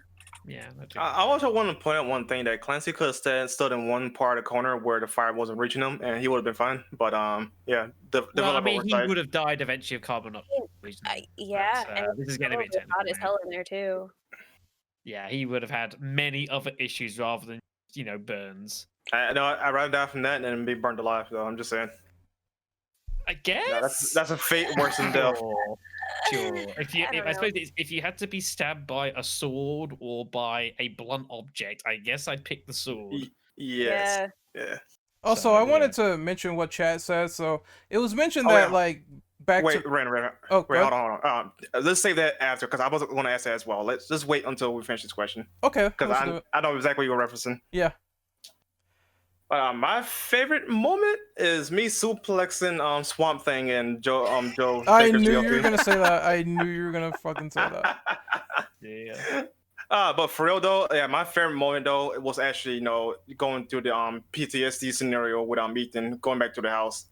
Like it was rather interesting that all that was able to be recreated at a slow pace, mind you, because once you start seeing the scenarios though, Ethan's speed started to get halted, and then you press forward. That was pretty neat. Interesting that no one has even gone anywhere near the entire third quarter of the game with the tanker. No one's gone anywhere near it, which I think is interesting. And perhaps somewhat enlightening that it wasn't particularly the most well received. It was a bit of an info dump. I think it gets a bit of a bad stick though. I think some people really, as it just comes on the gameplay conveniently as well. But I think it gets a bit of a bad rap, which I think is unnecessary. I'm in that camp. I don't like that part either though. It felt like a disjointed limb, if anything though. Like it didn't flow well enough in my honest opinion. It was a bit disjointed, I will agree. Although I think it's kind of a part of the game. It's more that it serves a purpose. In that at some point you have to start delving into the plot of what the hell's actually been going on, and you have to tackle that eventually. And through just Ethan's eyes, I think that's a little tricky to do. I mean, I like the idea of playing as someone else, and having the section with Mia, whether it made sense in the canonical route or made completely no sense in the non-canonical route. But it's not canonical, so what the hell? And kind of get an experience of what's going on, see things through her eyes. Obviously, the interactions with Evelyn, which is cute. But I think it's fascinating that no one's gone anywhere near that section at all. Not even considered it. I think it's kind of telling. Actually, another thing I want to point out is that I feel like they could have just made it into a DLC chapter and expanded upon it a tad bit more. Because it did definitely give us a lot of info dump though, but I feel like it would be appropriate to have a Mia dedicated DLC and explain what's her role and involvement and all that instead of just that one segment, Because she is a quite prominent character given the fact that she's the reason we're there in the first place. So I think it would have been fair and do her more justice to have that as a DLC chapter. I didn't really care for the tanker segment at all. I'm like, well, yeah, it's kind of cool we switch characters, but ultimately, I feel like the tension just sort of dies when you realize that, yes, I have this giant machine gun and I can blow through every singular molded here on normal. Obviously, Madhouse is going to be different because difficulty. At the same time, it just felt like it was a section that was there and that was it. It didn't feel like anything pertinent at all. It serves a purpose. It isn't the best flowing. Perhaps there could have been a more. If it was more cohesive, yeah, if it was more cohesive, I would totally like it a bit better. But I feel like it just changes things completely, and it's not really for the best considering how the design of this stage is implemented. Because once again, you get the machine gun, you're fine. Then a lot of flashbacks that obviously stop the game, just like this on screen. So you get a lot of that stuff, and it feels a little bit disorienting when you play it. Yeah, I suppose it is what it is. It's a bit of a shame. It could have been perhaps done a bit cuter, but for what it is, it's fine, I guess. I will give a special mention to one bit I enjoyed the game. I don't know if it's just me, but I absolutely love and adore the intro 40 seconds of this game. The very first thing you see with the whole before you go into a menu when you boot up the game. I don't know why I absolutely love it, and I can't work out exactly what it is I love. I just think it's great. It just sets the tone so greatly for this game before you even click the button. Is it just me? Well, I mean, It's just me. It looks like it's just me. I can hate that I can skip it, so that's a problem. But it is a nice like shot though. I will say this though, like it is a nice little cutscene there though, but I can skip it, so like overset is welcome. Yeah, I don't know. I just adore it.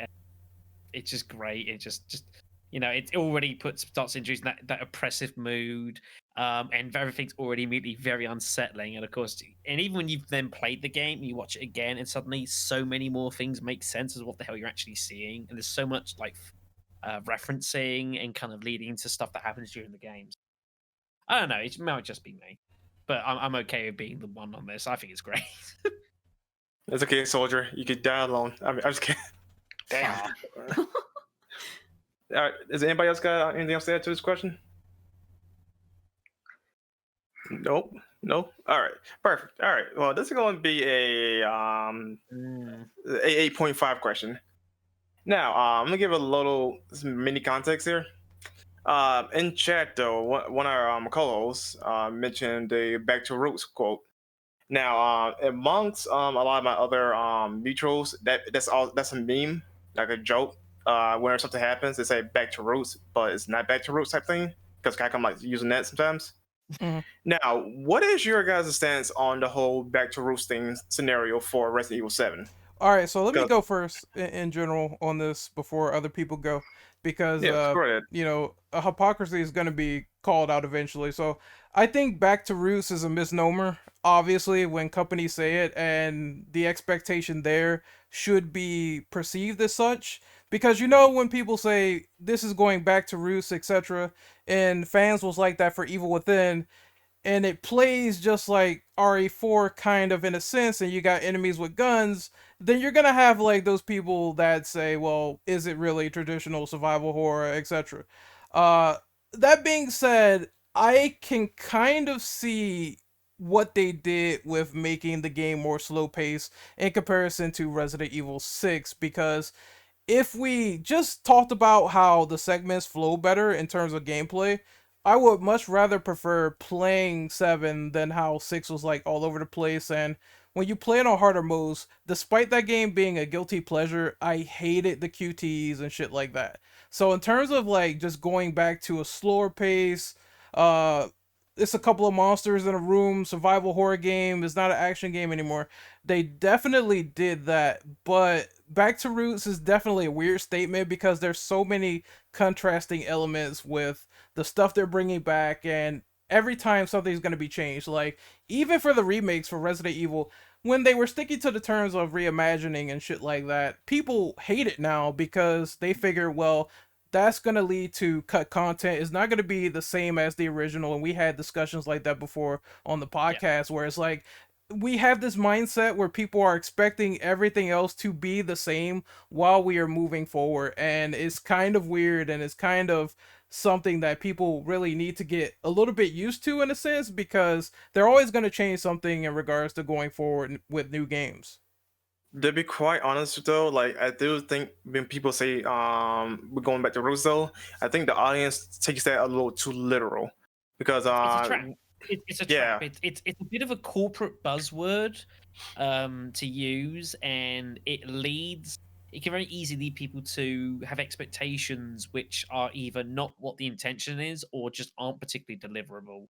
It's just a trap that everyone falls into. This happens time and time again. It's not just Resident Evil, it's multiple series. This happens again and again and again. It's regretful that it does, but it's too subjective as well. Like, what I think Back to Roots is different to what you think Back to Roots is. It's different to what Agatha thinks Back to Root is, which is different to what Joe Blogs on the street thinks it should be. I definitely agree with that though, because it actually uses another Capcom series. It uses Dead Rising, Dead Rising 4, which that game has a lot of problems developing though. But just for the sake of conversation here, we'll stick to the Back to Roots thing.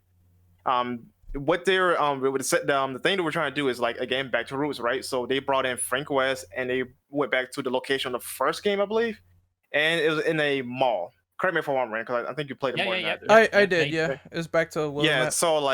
so in contrast to Resident Evil 7, though, their back to roots was more so like the theme, the setting, and the structure of Resident Evil that were precedent in. Yeah. What one's more figurative? The other one was significantly more literal. Oh dear. I see what Dom is trying to say, but them being like very detailed and like that doesn't sound really appealing to an audience. Like they could say, yeah, we're gonna scale things back and we're gonna do this and that in a very like explained manner, but like I almost said Black Rock again. Yeah, See? Black what's Shadow. wrong with you people? Yeah, well, it's something wrong with Not my us. first podcast. It's something wrong with us, but shout outs to our friend here. Anyway, it's like what Black Apparently he's more Shadow. famous than I am. Yeah, it's like what Black Shadow said. It's not as elaborate or convincing to an audience member who might have like a low attention span. So you have to like say, "Hey, you might not like RE6, and I understand that, but at the same time, here's RE7. We're gonna take it back. We're gonna scale things back, and we're gonna make it more simplistic for you to understand." And that's what some people want when buying a game. I'm not saying that it always works for everyone, and because some people do see through nostalgia, like what is being said in chat, they feel like things are nostalgia bait. I get that too. But that is what is popular as well. Like some people fall for that. Like when we saw RE2, I'm pretty sure 99% of the people were like, I'm going to buy this game because it looks cool. It's a callback to the original. They have the original locations, and then we didn't have all the information where it's like, oh, we're gonna cut out things or we're gonna change things for better or worse, and that's the bigger discussion that is left on the cutting room floor when advertising those remakes. Also, I want to add too is that because they're going back to roots, though, it doesn't mean they can add new things with it, though. Because again, like going back to roots can be like subjective depending on how the context of the meaning, right? So, like at the end of the day, though, I think is I do think people take it too literal. Like I'm not going front. I think people take it too literal because it can mean anything, but especially if you're not following the series, you don't know what back to roots means.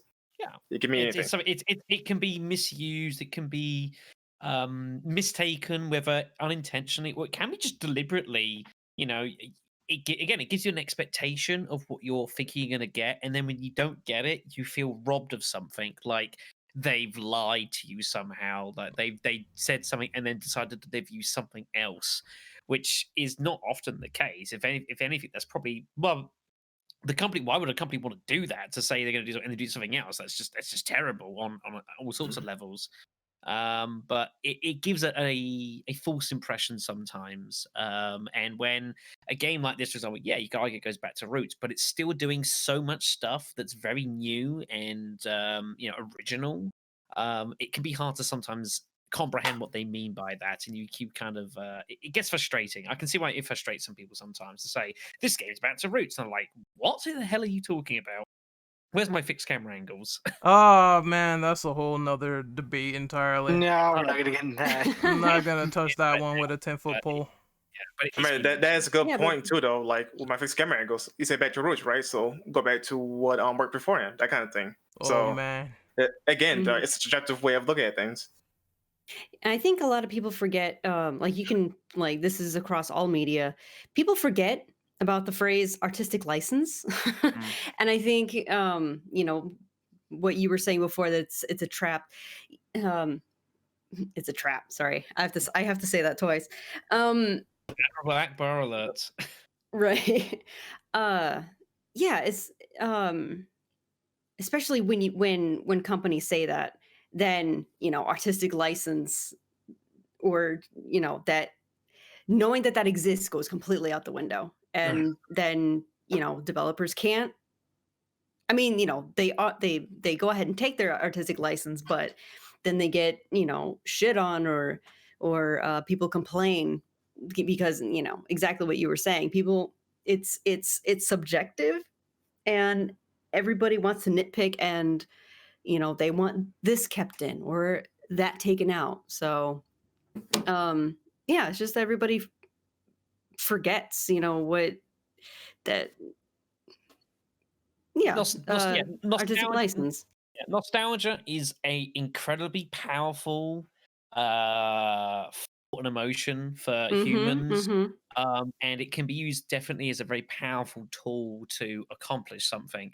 Resident Evil itself has wrapped itself in nostalgia over the past 20 years, and it's deliberately done so. It's kind of almost sort of selling itself half the time on its. That's we think of Resident Evil 6, when a game which perhaps I was trying to do all these different things, and their response was, look at all these people we've got from the series. Look at all this shit that's going to go on. That's going to refer to this, refer to that, and it was kind of trying to sell itself with nostalgia. And Resident Evil is very heavy nostalgia. It always has been. It always will be. But again, this is the problem. It has its issues, and it creates these sort of situations. Yep, exactly. It's too many interpretations of what we want versus what we expect. And I think once people start to really notice this, the better. We've already talked about like RE Purist several different times. I'm sure you can find it on the channel. It's just it's just one of those where it's like you talk about it so much you're just done with it. So I guess what's up, guys? So sorry, I didn't mean to be like butting in, but sorry to coming in late. Well, that's cool. Oh, it's fine. It's all right. Deva, since you're here now, introduce yourself. Oh yeah, hey, how's it going? My name is Hey Deva, or you can call me Ricky. That's actually my real name. I do YouTube, obviously, with mostly Resident Evil content. It's been pretty good so far.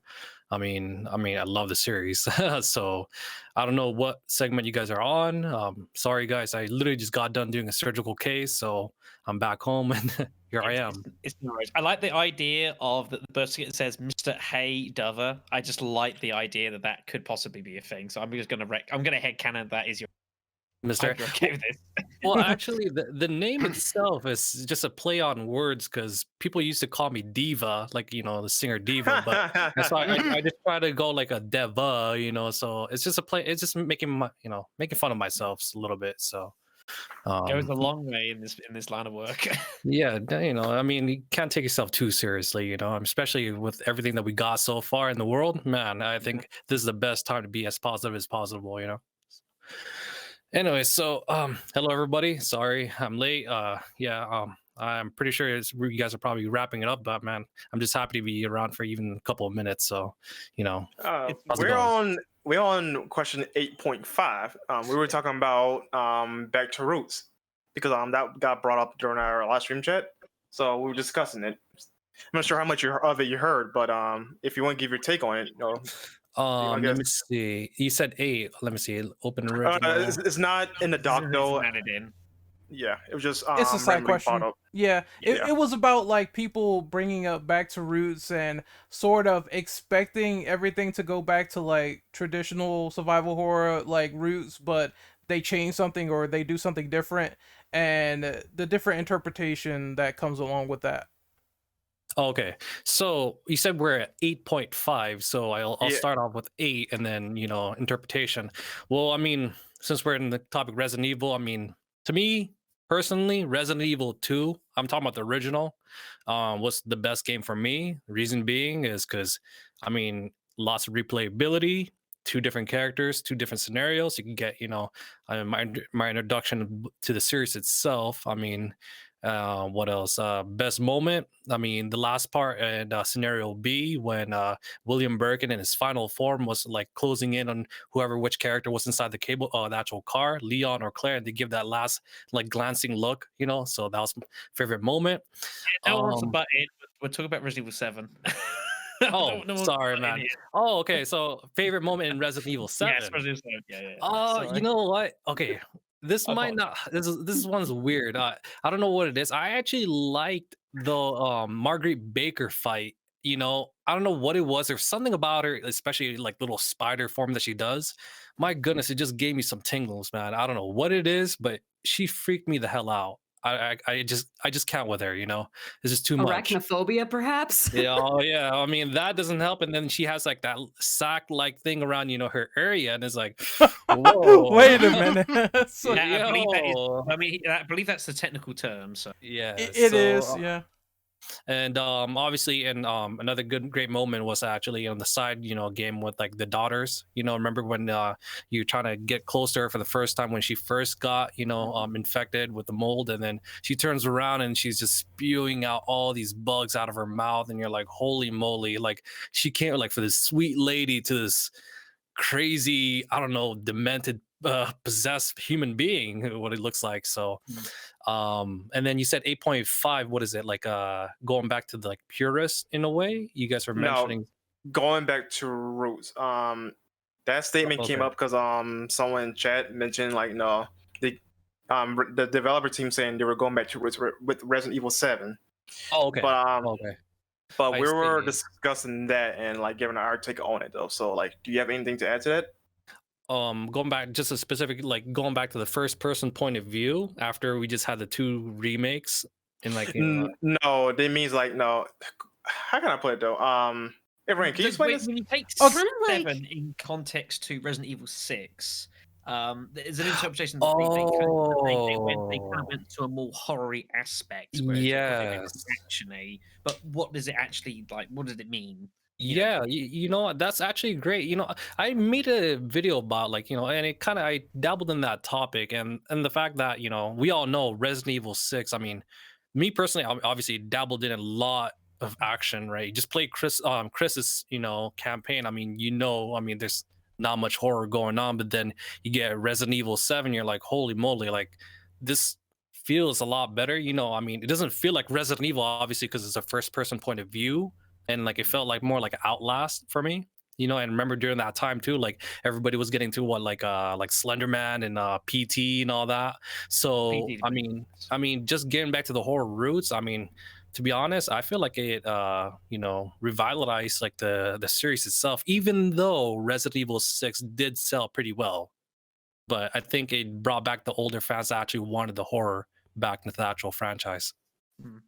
Yeah, But- that's what I was like sort of trying to get at, because many people for years, like I'm not gonna front, I enjoyed Resident Evil 6 for what it was, but I could understand like this was Capcom doing something vastly different, and it was one of those things that I had to accept too.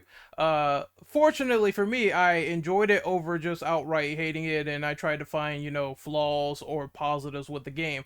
For 7, it's like they definitely try to go back to traditional horror and make it slower pace, but because of the first person and because of all these elements, a lot of people will find changes that will either be suitable for them or completely fine. It depends on the observer.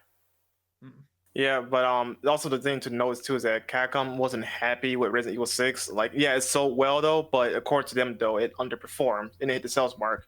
On top of that though, they weren't happy with the reception with the game, so that's why they decided to cut the fat and went back I wouldn't to have been happy what with they the did. reception for that game either, to be pretty honest. Yeah. Yeah, so. Ugh. But that was our little 8.5 question. 8 point. Okay. Anybody else got anything else to add to that before we move on to number 9? No. Going once, going twice. All right. All right. Well, Dova, no, since you're here now, can you read off number 9? Yeah. Okay. So it says, what are your immediate thoughts on Blue Umbrella, Evelyn, and the connections? Let's speculate on how these companies and the mold can factor in the sequel. So, are we talking about now Resident Evil Resident Evil Village and how the mold and all that is gonna affect the It's current? gonna come up. It's gonna come up a bit. Yeah. I'll be honest, because a lot of this wasn't really introduced or talked about much until you kind of went into the DLCs, and mainly with Chris's DLC. Yes. For me, it felt like almost a twist, kind of too many. I mean, we had a lot of this already in Resident Evils of like, things not being quite as they first appear. Even go to like Resident Evil 4 and the whole Krauser stuff and Ada and everything like that going on. I don't know. I wasn't really sold with the whole there's Blue Umbrella as an idea is fine. But the whole connection stuff, I'm happier with Resident Evil 7 being that, obviously there was an experiment sort of going on. With the One-off type story game. with Evelyn and it crashed and all this went on. But then they started delving into all this subplot stuff, and then somehow, of course, Lucas is involved in it as well. And it's just like, really? like this is kind of crazy, and like I wasn't very happy with it, to be honest. I was pretty displeased. It didn't make the most sense to me. It kind of felt like it was a bit thrown in for the sake of throwing it in. It felt convenient. I think that's a good word to just use for it. It felt very convenient. That's a good way of describing it. But honestly, though, I'm sorry, real quick, my stance on the blue umbrella, I don't necessarily mind the idea of it, though. I just don't like how it was executed within Resident Evil 7 itself. Because why is Chris Redfield working with umbrella of any kind?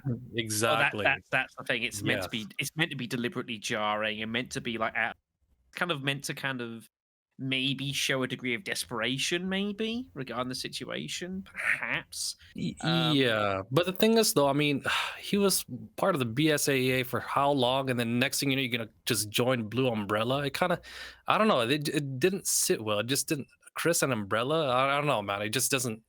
It doesn't mesh. It just I don't know what it is. The idea blue of is a it. clean color. It's supposed to be a clean and hot and a fresh new umbrella. Oh, They're totally it's a good. brand new. Oh, that's what it was. The only times that the Redfields and umbrellas ever worked well was when Claire beat the shit out of some zombies with an umbrella in Degeneration. It's about the only time I can think of. Oh, jeez. It just, I mean, how about in regards to Evelyn? I mean, to be honest, I liked the character itself. I mean, and obviously as a BOW, holy moly, remember like I think it says on one of the files, I mean, one of the pros of actually creating Evelyn was to actually infiltrate behind enemy lines, using like a decoy, like obviously like a young girl, right? You could take them in, like, let's say the city, and next thing you know, the whole city is just infected with the mold. And then you have Evelyn pretty much giving them hallucinations and all that, giving like in a way like orders of what they have to do, or anything to kind of like whatever her will is, pretty much. So I think that was pretty interesting. I mean, Evelyn's fantastic. Exactly, because I mean, we've played with the trope of what, like, we had the progenitor virus, T virus, G virus, C virus, T Veronic virus, whatever virus you guys want. Now, like, we got the mold. It feels more like fleshy, like it's really encroaching in you. Like, it's very, like, I don't know, especially with RE7 and how like it felt so claustrophobic, and especially with just a Baker family. I don't know. It was just good. It was great. I think there is something that is often missed of Evelyn, and it kind of lends into the. I think it's missed a lot. Is that there is still there's a fair degree of almost humanity in amongst her. The game does a good effort in trying to, even at the very end, when you know what she is and how she was made and what she's infected with, there's still like some humanizing of her, kind of the whole family thing, and being, and the fact that she wants it because she never had one and just wants a family. And even when you jab her at the end of the game, and she's just like, you realize she's just like, a girl who's aged crazily because of the virus, and just, is almost, you almost sympathize with her almost. Because behind everything that's gone on, that she's basically a bioweapon, she's still in some facet a person, and a human being that's been weaponized by people that she doesn't know for purposes that she wants nothing to do with, but she's here and there now. And it's just that split second where the game just almost makes her a human again, before the antivirus shit completely kicks in. I think this is very often missed, and I think it helps and lends to, like, it makes her a very, very kind of almost connectable character. Well, I mean, did you see? Remember, like, I think it was a DLC with Chris, right? Like towards the end, remember, like, we got to explore where, like, they kept some of these, like, like Evelyn and all that. Like, yes, you found Evelyn where she was being kept. Yes, that's sort of, exactly. And it's just like adding to that point. It's like, I mean, let's say she did have like the regular mentality of, like, let's say I forgot how old she was, like just like a regular young girl. I mean, can you imagine being isolated, and the one person like Mia, you're supposed to trust her, but then obviously she, Mia is really just there obviously to keep an eye on you, making sure like experiments and whatnot, So I mean, it's sad, but I mean, and then you go with the daughter's DLC. I mean, yes, you wanted the family, but my gosh, you went about it a really terrible way, and a really creepy way as well. You can't blame her, because how else was she going to get it? It was the only way that she knew how, so she was going to do it. Definitely, yeah. It kind of freaked me out when she went from like young to old, like at the end of the game, because I wasn't. Yeah, I was not expecting stuff like that at all, but I like how the game planted those seeds of, here's this old lady, so you don't know what's going on with her in this wheelchair. And Yes. then all of a sudden at the end of the game, it's like, oh shit, she was this old woman the whole time, and it was all She this was. crazy stuff going on. She goes from just It's a being just wonderful there, twist. Yeah. yeah, Mhm. being there oddly, and you don't quite know why she's there, to then realizing she's basically masterminded everything that's happened without trying to. It's very, very expertly done. There's lots of cute little micro details in RE7. We've talked about quite a few, which I think are very. I mean, it's just sad, man. I mean, like, did they actually explain how she was just going? Like, you know how like you're exploring the house and you would just see her in random areas. You remember, like, you know. So, I mean, did they really explain how she got to certain areas without you actually like you turn around next thing you know she's there? So it's like, I She's don't just, think she's so. magical. Yeah, I don't think they Oh, explained man. that actually. Yeah. Resident Yeah. Evil logic is I what li- I usually, I what mean- I usually go with. I mean, I can't, you know, I mean, you can't expect one of the bakers just randomly like, oh, let's just get you up the stairs real quick. I mean, let's push you up the wheelchair, you know, and all If that. it's So. anyone, it's probably Lucas. It would be amusing to see a molded pusher around. Okay, there's a meme of like Brock Lesnar sort of pushing Zach. I think his name is Zach Gowen. Yeah, Zach he Gowen. pushes him down, and the meme says, "This is what I feel like when I found out the identity of Evelyn," and he pushes him down the stairs, and it's the Rude. greatest thing ever. Brutal. But I want to go back to like Blue Umbrella really quickly. They are supposedly guising themselves as the good guys, and they are like, well, we're the good like philanthropy umbrella, and we want to make sure everything's right, and we don't want to follow the era of the ancestors that we have with Red Umbrella doing these horrible biological misdeeds. And I feel like that's going to get blown open in Village, or is going to be like a contradiction, because it just feels like it's heading that way to me. Like it's gonna get infiltrated, or some rogue agent is going to do something where he turns their name and he basically takes it and drags it through the mud. So I expect this to happen at bare minimum. In my honest opinion, though, they should have just used Honk as the character instead of Chris, Mhm. and make it seem like he started Blue Umbrella as his own personal military gang. You know? One thing I want to say Oh. is that they've definitely toyed with this idea of people infiltrating the BSAA, because even before RE7 they were doing it with Ada supposedly being under the guise of the BSAA in Resident Evil Damnation, and But then that was more deception, more so being undercover. yeah, I know, but it's one of those things where it's like it could work in this instance if they decided to use Chris, and maybe that's the direction they should have gone into, because it's something they toyed with in the initial beta of Revelations 1, where it's like, oh, is Chris and Hunk the same person? We don't know yet. Is one of those storylines where it's like untapped, and I'm surprised Capcom did not do it, considering they like to go back and take storylines from betas and use them. It's actually interesting. Hold on. Yeah, so I think if Chris wasn't really Chris in RE7 and people were like, oh shit, that would have actually tied into the mystery of the game, which is, people being not who they say they are, deception. It just goes in tone with Resident Evil.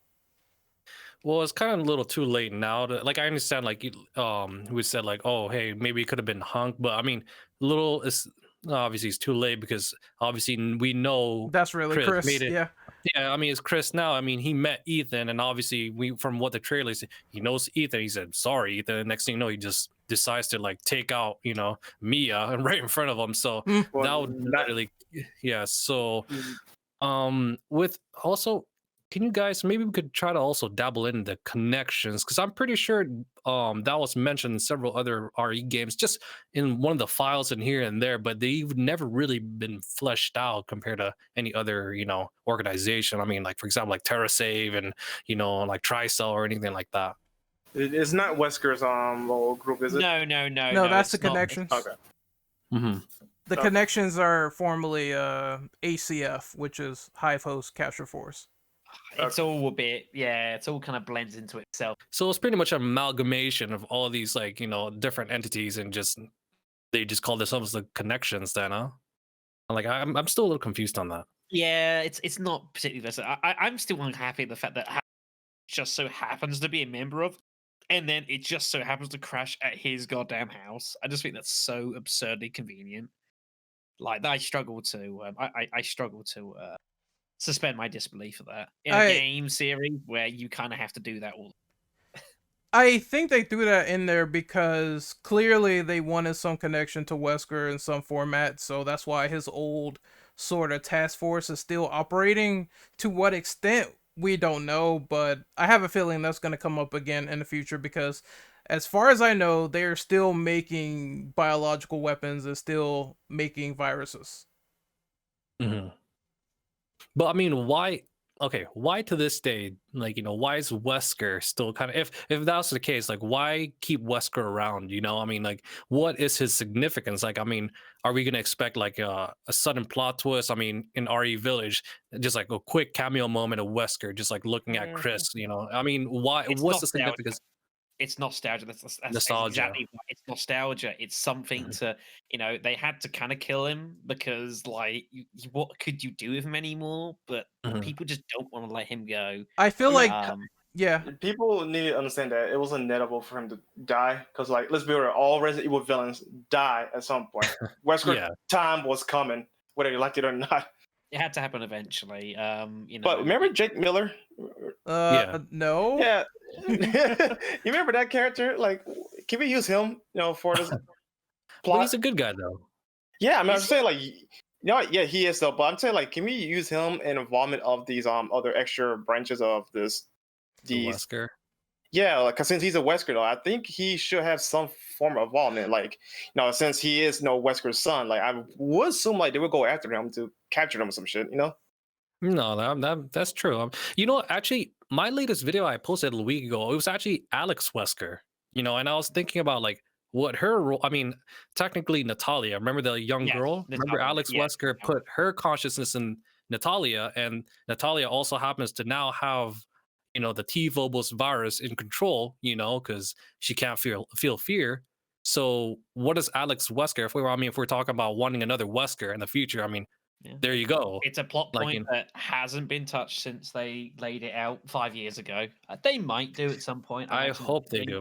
But since then, yeah, nothing's happened. I guess, like, logically, nothing would happen on that for quite a while because, you know, of the nature of it. She kind of has to grow up first, I guess. Yeah. This is what I hate Revelations for. Too many unresolved plot points sometimes. I'm like, holy shit. Especially that one. I think that one is something people ask for years. Well, they're going to have to do like either another mainline or another Revelations as a direct sequel to do something like that. Yeah, unfortunately. Because that's the nature of the Revelations games, unfortunately. A lot on loose ends. But here's the thing, though. I mean, what's stopping this Natalia or Alex Wesker child, you know, from making another machine that can transfer her mind to another, like, you know, another being who's a little bit older, you know, or somebody who's well connected in the actual series itself, right? I mean, she's done it once before. Well, funding for one, because she doesn't have her old connections anymore. Considering that, you know, her original body is gone, and you know, so she wouldn't start from scratch to do that again. That's the only that's really stopping her, realistically. Oh yeah, no, definitely. I mean, yeah, in a way she did. I mean, she technically is immortal if we could really fathom like the fact that she kind of I'm talking about the original Alex Wesker who kind of had like a psych break because she found out there's a second Alex Wesker and she's still alive and all that. Like, I mean, if I knew somebody who's exactly like me, exact same mentality and everything, it was a direct copy of me. I mean, that'd be a little creepy, you know. So. Just please. Anything else to add to this? No, I was just gonna say, please resolve this soon, Capcom, because it just, I think when things are unresolved in Resident Evil now, it gets a little bit more confusing and it gets a little bit more like, well, we kind of want to see all the fine details going on, and unfortunately, we're not getting that like right now. Maybe Village will answer some questions, but the one where people are saying like in speculation, tall lady is Natalia. I don't think no, I don't think that's gonna happen. It's not, because once she's been around since the 50s, if not longer than that. So like that's already been debunked within the maiden demo. So it ain't gonna happen. Yeah, just some weird theories.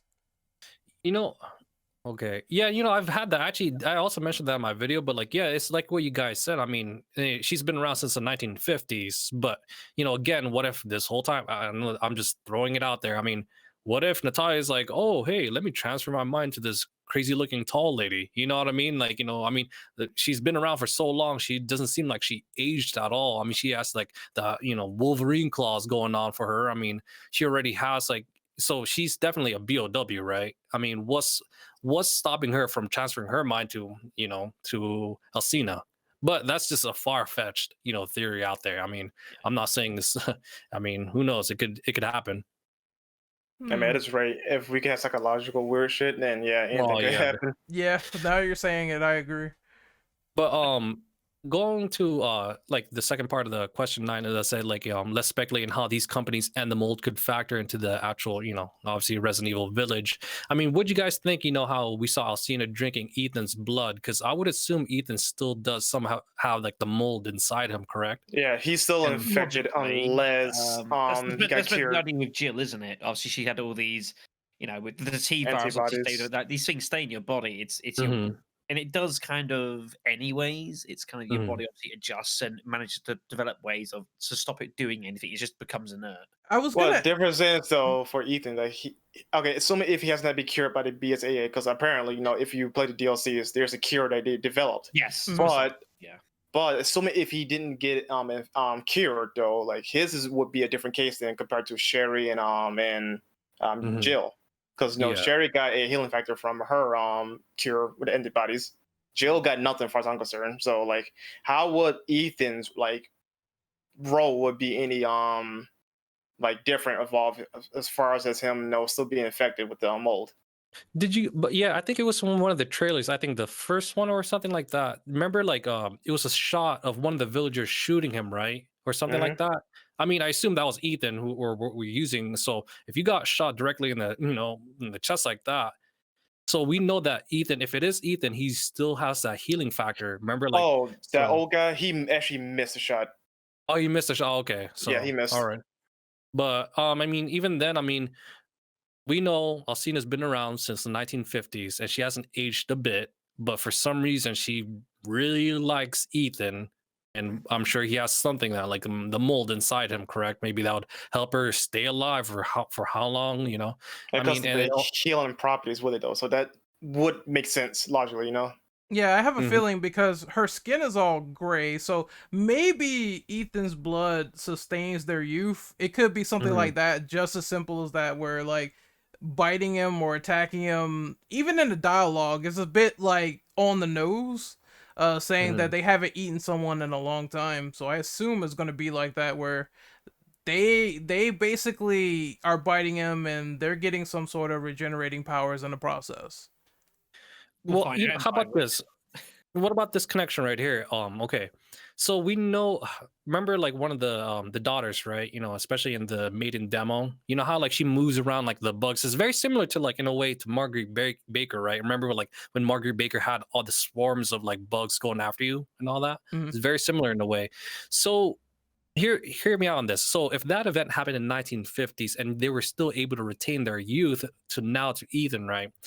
Who's to say they weren't like, let's say they were put to sleep, like remember like Alexia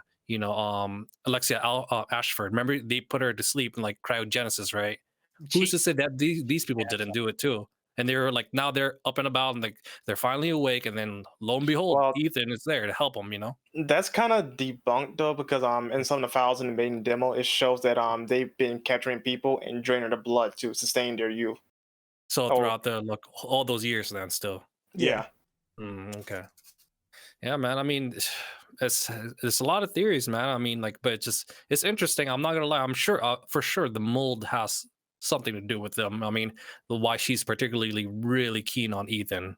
So, Someone um, mentioned vampire lore as well, so I assume uh, stuff like attraction and blood and all that stuff might have something to do with it as well. It's like Capcom knows what they're doing with this stuff when yeah. they're taking the supernatural elements that you usually see, like wolfmen, vampires, stuff like that, telekinesis, and they're putting it into one little game. So I can see it coming a mile away.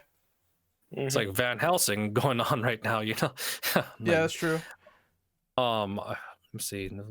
And what about like the baby Rose? So how's that gonna play out? Overall. I mean, does she have something special with her? I mean, I would assume so if we're going by the standard logic, because since Mia was affected obviously and she's cured, right? And some Ethan is not. I imagine she would have something that would be really special. Because remember, look at Jake Mueller. For the longest time though, I thought that he got his powers by injecting himself with the C virus, but no, he had it naturally forever since he was born, right? So I imagine that Rosemary would have something akin to that. or I think it's also playing with that trope. I mean, remember a lot of people have mentioned it too. Dimitrescu. They break that name down to Demeter. Like the goddess of fertility and harvest and all that, and like it has to do with obviously fertility and babies, and they're doing some type of ritual, right? I mean, I think I'll see them mention that too as well. So there has to be something with Rose and something that maybe she has like I mean a rare case of the mold that in her blood that will definitely keep them alive for much longer than they should. So who knows? I think maybe they'll also want the baby as well, the five families. Like maybe they'll try to do something with it because they mentioned that the mandrake was it was used for something and it's a major plot point and they didn't want to put it into the game. And it looks exactly like what you think it is, a shriveled up baby, so that could be something as a Mhm. plot point. Yeah, I remember like oh my gosh, who there's a great video about that. I think it was from Residents of Evil. But it wasn't JJ who was doing the narrative. It It was was Beggy Beg. yes, and then oh my gosh, that's great. I mean, my gosh, like I love the breakdown that they did, especially with the whole witchcraft thing and like just like the connections, but and just in the overall like lore and theme and like how all that was inspired from like the mandrakes that you guys were just mentioning and all that. So we'll see. I mean, I just hope that they lay it out pretty well. It's not just like random stuff like, oh yeah, we just put this theme just because it looks convenient, or it's just like it makes it look more supernatural. I mean, I really do hope they explain every little detail on why exactly the vampire theme, the werewolf theme, or you know what I mean? I really hope so. All right. I think we should go ahead and move on though, because that's a lot to say on Yeah. this question. Yeah, we've Oh, been there yeah. for a while. Okay, I'll read this one off. How will you personally rank Resident Evil 7 compared to the other games? The ones that you played, who played more than 3 games? Oh man. It's Mm. it's a tricky one. Again, this is always so subjective. I always am. As I've mentioned previously, I'm very impressed the fact that the devs kind of took a lot of chance of this game, which is like they didn't have to do, but they definitely did. And I think the game's better for it. I'm not going to sit here and say it's the best RE that I've ever played, but I still think it's an incredibly strong title, and there's so much to take from the game, and just as an experience. And, if you take your time, you let yourself get immersed into it. I think there's so much to take from it. I mean, definitely. I mean, my opinion, I think it's at least in the upper half of, the better games in the Resident Evil series. That's for sure. I mean, At it least. did like at least, yeah. I mean, you made a great point. I mean, it did bring back the horror theme like that. It's more claustrophobic. I mean, they did take the risk, right? I mean, you made so much sales in RE6, and then why change that formula, correct? But they really wanted to kind of like in a way pay homage to the older fans who actually made it popular from the get go.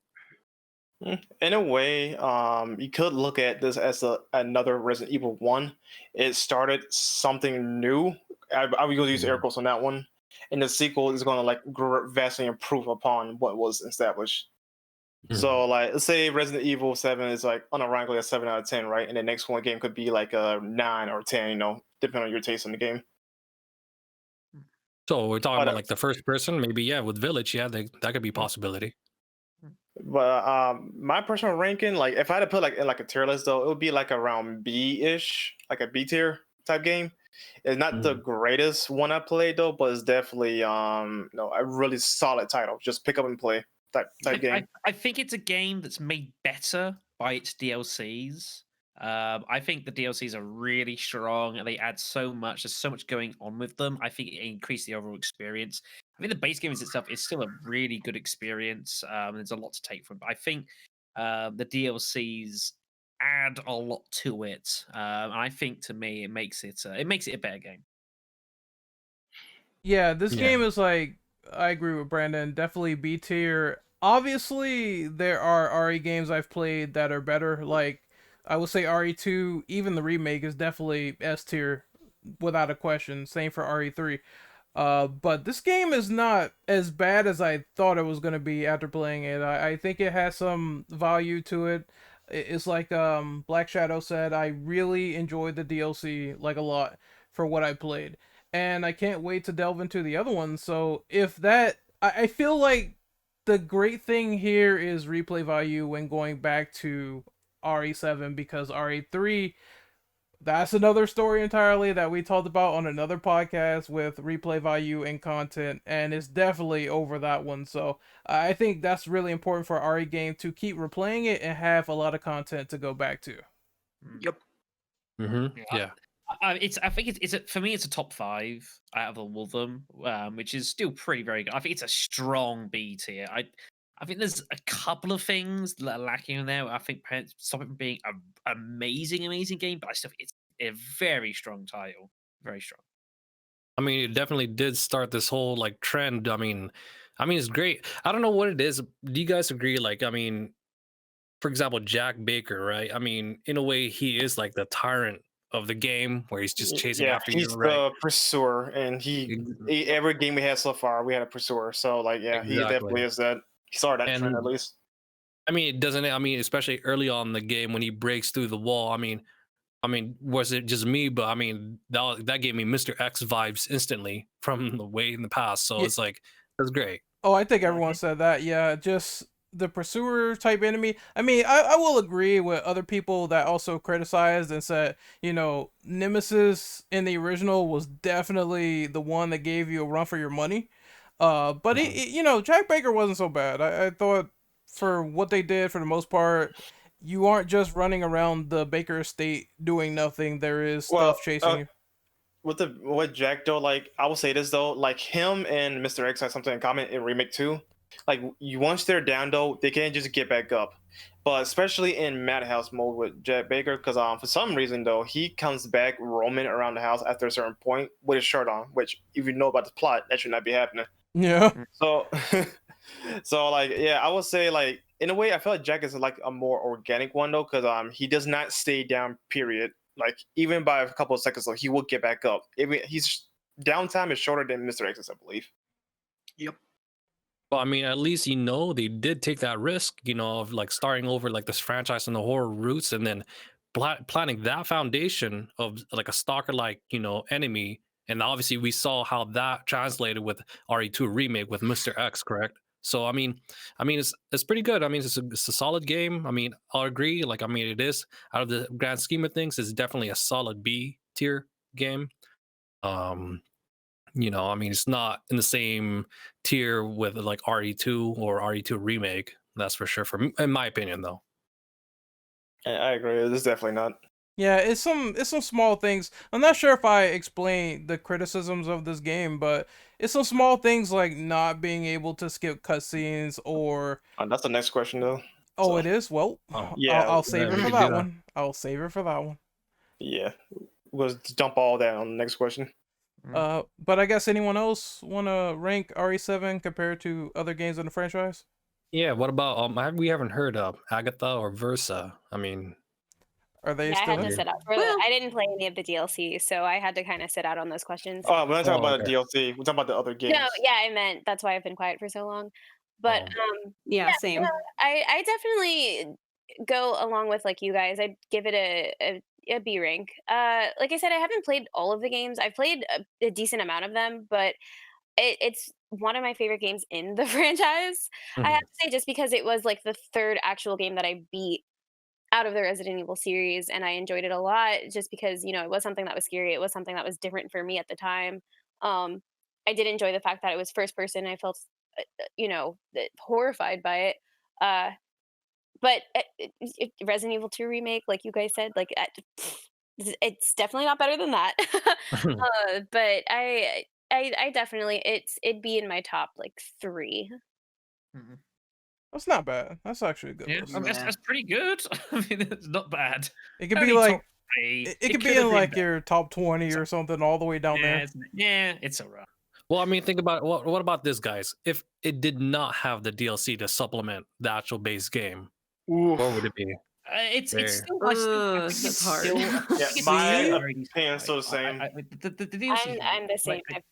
it doesn't make it a bad game without it. I think it definitely helps a little bit and diversifies up. But Mm.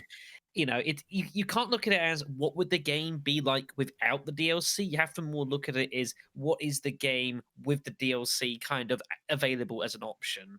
Yeah. You No, have to that, look at it that way. It Yeah, doesn't it's fair. kind of like criticize the base game post DLC launch for not having the DLC. You can't really do that. Yeah, I it's like mean, with you- Resident Evil 4 though. Look at that. The PS2 version came with more extra content though, and to a lot of people though, that boosted the appeal of Resident Mhm. Evil 4. So like, but still, you gotta look at the game by itself though. Like Leon's campaign, is the game good?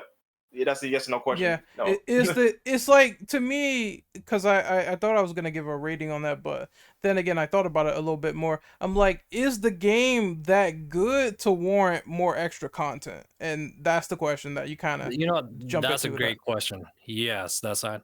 You know, talking about needing DLC, maybe RE3 remake maybe needed. Oh, Oh, no. oh, Oh no, here we go. Yeah, that's a common opinion. You gotta get one in. That's You valid. gotta get one in. I'm sorry, man, but come on, we have to be honest here. I mean, Yeah, Jesus the Christ. chance they had was in 2, and they clearly didn't want to do it. So, what can you do? It is But what it is. okay, no, I'm glad you mentioned 2 because Ghost Survivor is trash. I'm not going to cap Oh. on it. Mm. Yeah. Despite how good Resident Evil 2 is, though, this DLC was not good. So like, It I didn't guess have any DLC. yes, it did. The Ghost Survivor is a DLC. Well, Yeah. no, it was post game content. Like you didn't pay for it. It's still DLC though. So Free DLC, but yeah. Free, Yeah. yeah. I Pretty don't know. close, I mean, it's a thing you can do once you've beaten the. It's yeah, different. I know. It's apples and oranges, whatever. I know, but it kind of does add to the point of like, no, you shouldn't look at the game that DLC should not enhance the game or like say make it better, that kind of thing we just talked about. I think that should also apply to like a bad DLC. It should not make the game worse. Yeah, Just yeah, judge it on its you own. have to. You should be able to separate that, and if someone can't separate that, then that's a problem. Yeah, Right. it definitely depends, because like, if there has been moments where the opposite has happened, like I didn't like certain expansions or whatever, they tried to do some add-on content and it really did not work well. But yeah, I think if everything is in core with the high quality of the game and it's still good without those features, then it still could be like fantastic even without it. So my score would probably still be the same. Yeah. Okay. All right. So Yeah, Hey. and so for the I would rank I mean, given the fact that I've only played I have played 2, 3, and 4, and then I jumped to 7. To like also like help prepare for the podcast a little bit more, a little extra. I rank it 4th out of what I've played so far. But certainly has been like as a horror survival game, it is horrifying. And yeah, 2, 3, and 4 are just, I wouldn't say just, but you're running around shooting stuff. Certainly not as action based as I've seen 5 and 6 could be. So in that aspect, like, kind of depends on what you're looking for, horror wise. Oh my god, yeah, 7 wins. But just personally, Leon and Carlos. But yeah, those are just silly answers. Yeah, I mean, 3 was the first one I played, so I know a lot of people are upset, like you all said, it was short, not much replayability. it was my entry into the franchise. I freaking love it. I replay it. I do the stupid challenges. So I'm happy as a clam considering that. So It's- I mean, it is your first game, so like your perspective is different from ours because we literally played yeah, all the games absolutely. practically, right? So it's understandable. There's nothing wrong with having that opinion, though. Yeah. Obviously, a lot of us Oh, won't yeah. agree with it because Yeah, for no, different reasons. I but think it's yours. objectively 3 is fine. The problem was it came after 2, and 2 was so fantastic it was never going to fall. And Yeah, yeah, that was its issue. But By all rights, they absolutely. really Yeah, should. I totally see that. I'm sorry, but I mean, it could have been fantastic if they explored the clock tower more. Yeah, I mean, I love what they did with. Yes, I'm not I getting, agree. I'm not I getting judged mean- for this, but people make more of a fuss about this than really like. It would have been nice, but it not being there was not a deal. Yeah, at least it shouldn't have been. But we're getting horribly off topic. Oh yeah, yes, we are. sorry. All right, so Yeah, let's just see. let her have Carlos in peace because that was about to be a thing. Yeah. Ren, since you're speaking right Thanks. now, read off the next question. The Uh, final one. Fine. So, cite your criticisms of Resident Evil 7 Biohazard. What could they improve for Village? Skippable cutscenes. Yeah, that's a big one. Less scripted moments where it's like because of those non-skippable cutscenes, like I felt the enemy patterns were way too easy to read because of it. Like, okay, Jack comes through a door, I can't skip the cutscene. Here's a bathtub in the middle. Let me run around them. It's stuff like that that happens a little bit more often than not in Resident Evil 7, and I didn't like that. How Okay, about- so you mean like the cutscenes like in the game, like between It's in-game literally- cutscenes he and jumps literal. in. Yeah. Okay. Yeah. what about that like kind of stuff. enemy variety for sure? Yes. Resident That Definitely. right there is already being improved upon in the next game. Yeah. So that's Yeah. a big bonus. That was something that Yeah. wasn't hugely dealt with. To be fair, like what we've talked about over the past couple of hours, when we've talked about issues and criticisms with the game, like they've been fairly sporadic and generally kind of specific to what the person kind of wanted and wanted to have from the game. So I think that just goes to show there wasn't that much really wrong with the game. Oh no, definitely. It's just, I mean, but at the same time, I mean, we all know, yeah, we're facing the mold, but I mean, facing the exact same enemy over and over. I mean, It got stale real quickly. I'm not going to Yeah. I mean, don't get me wrong, they look, amazing. The enemies look great. I mean, They look disgusting. scary. Yeah, scary as heck. But I mean, imagine RE2 remake. All you fought was just like a bunch of like liquors the whole way. I mean, yes, scary at first, but I mean, Yeah, It when gets you, old after a while. when you see them like the 5th or like 10th time, it's like, well, I know how to deal with this guy. Just do this, and it's Mhm. not creepy anymore. And I think that's where the problem is for this game. It's like when you compare it to the older ones, where it's like frog enemies, green hunters, zombies, monkeys. It's a lot of different enemy types Please don't spread remind out me through the about games. monkeys. Uh, Please ye- don't. I won't do the meme, I promise, I swear. Please. I knife run that game 6 months ago and they were miserable. I don't want to I don't like eliminators. It's terrible enemies. Bad. But bad. the only reason I bring them up is because they were at least variety to the game, even though I hate them. So it could have been something like that where it's affected zoo animals or just something going on nearby that brings in domesticated stuff. The one thing I could give, like one of the DLCs, is that it does give us a new type of molded, which is just double scissor hands and gators, but it's not like 2 extra, and one of them just a remix of another one. And people didn't like the gators, so it's like they kind of got annoying after a while. Yeah. Yeah. what do you guys think about one of the trailers? Remember, I forgot it was those hooded figures right inside like the actual prison with the swords or something like that, right? Yeah. I mean, I hope that, I mean, yeah, they look great, but I hope they don't do what RE7 is. We're just gonna see that primarily throughout the game. You know what I mean? Oh, With a little dabble of no, like, no, definitely werewolf. not, because No, we already saw in the trailers like this. Those trailers alone already showed us more variety of enemies within the game. So like, definitely, we're not going to see just only those guys. Yeah. Plus, Yeah. there's four different houses in 8, so you're probably gonna be visiting different areas with different enemies. Hopefully. That's a sub boss Yeah. as well. A guy with a giant hammer. Like he was in Yeah, the big- Some screenshots. Resident Evil 5 shit there. Yeah. Big Mammoth Executioner Man, whatever the fuck that guy was. Yeah, I just hope that they don't just pull off where like in one house they have like the red robe and then in the next house they have the blue robe but the exact same enemy. You get what I mean? So it's just I don't think so. I don't think so. my impression of Village, like maybe I'm sorry, but I look at it and look at everything that's come across, and if we know, I don't see how Village is going to be objectively a bad game. I mean, it might be. There might be things that I don't like, but I'm very looking for. The question I ask is, especially to Ren, is that because you only played it very, very recently, is your thoughts on Village different for having played Resident Evil 7? Are they more optimistic? Are they not? Or since from the start? That's the question. I would. Oh, that's I would. funny. You say that he was hyped as shit. Yeah, I like what Village is doing like a lot. Like I know there's the main distinct people that are like either this is going to be something that's absolutely insane in terms of all the stuff they're doing that's not the norm, or there's people saying that this is trash and it needs to be like this and etc. We talked about that earlier. But Yeah. I was excited from the beginning for Village, so this only increased my excitement more. It just only made me feel like what could they do and improve and fix, and that's like the main thing where my mind is right now. Exactly. Before we forget, RE8 also has a merchant, so you can It buy does, the and weapons. he's Yeah. extremely Yeah, big. they will have the Duke. the duck. More than Nuke, man. He's fat.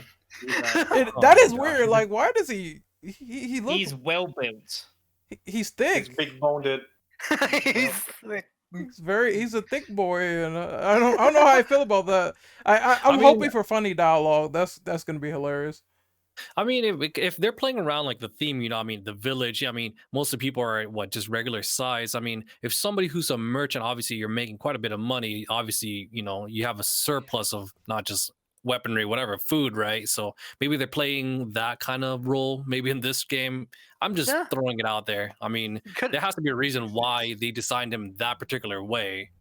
You know, hopefully they didn't try to offend anybody or anything like that, you know? So. Well, they said the Duke is a very important character, so I assume we're definitely gonna get some story details behind him, Mm-hmm. which is cool because that's kind of what I wanted from the merchant in RE4, but we really didn't get that. Instead, his dialogue is just so great. That's why we remember him as a character. He was memorable, even though he was pretty minor, and there was scope to make him mean more, but it didn't happen. But he didn't really have to, though. It wasn't necessary. Yeah, that's true. He was wasn't lesser accident because to he me, didn't I exist. think. He wasn't lesser. Oh, you know what? They improved upon, and this is my opinion, okay? I love the RE4 item management, and I love how they're doing it here in RE Village. yes. So- Yeah, they brought back the Yes. case. It's they're definitely trying to bring back some bits of the old. I mean, I'm amazed with how Resident Evil 4, or how Resident Evil 4 like Village is. Like, I knew they were going to have some references to it and some feelings, but like considering like there's meant to be possibly doing a remake of 4 for it to be as Mhm. feeling that already is slightly expect. I don't. I know. mean, I mean, right now, if they are in that kind of direction, where pretty much we have the village, we have the castle, right? Same as RE4. Yeah. I mean, this is pretty much a setup. I mean, okay, let's be honest, they are using the RE engine, so we could assume that some of the same stuff probably from RE Village will translate to RE4, but they're kind of in a way seeing how our reaction to it in RE Village and how we're going to be playing along with it. But obviously, if they do make RE4 remake, so I assume they're going to probably go back to the over the shoulder aspect. Yeah, we shall see. Honestly, freaking RE8, this look like a giant asset flip, so waiting to happen for Resident Evil 4 remake. So it's gonna be inevitable, to be quite honest. Yeah. But Let's see. Oh, what else could they have improved? well, from for one, RE7. the game speed for starters is a lot quicker than 7's, and I'm quite happy with it because Ethan is too slow. Like this whole game speed in general is just too slow for my taste. Like I like the game and I like though. Don't get me wrong though, but I wish it was just faster. Not like action pack pace, though. Just I wish it was a little faster. No, in general. Well, how about this? What'd you guys feel when you guys when we played the maiden demo? Remember when we were fighting one of the daughters? Remember when you get hurt? You know how you had Mhm. that red screen and you're moving really slow. You know, so it's like you said, you don't like playing that slow. Maybe they could tweak it a little bit, but what do you guys think about that? Is it really that slow that we can't? It feels like we just Now, I wasn't walking talking through. about like battle damage, like affecting your speed though, because that's a part of the course. Because all games practically do that. I'm talking about like just the natural speed of the game, just in general. Like it's just a little slower than it really should be. Oh, okay. You're talking about like maybe like the whole Like the story, tempo, I guess the best way yeah, to the put Yeah, it. tempo. yeah, the story. Yeah. Okay, that makes sense. Yeah, you don't want it too where it's like it's too. It just feels like we're just trudging along, and you just want to Yes. see what's going on. Oh, okay, yeah, that makes sense. I mean, but you don't want it going too fast. You're just like exposition dump here and there all the time. You know, I mean, so yeah, I think you'll find it's a good balance. I hate Discord. Yeah, I noticed it Don't cut out. become Doom Eternal. Yeah. But there is one thing I wanted to point out. I'm not sure if you guys said it already. It's back to Village. Did you see that they said this is gonna be way longer than 7? I believe it because Yeah, I 7 believe in it too. retrospect is This not a long game.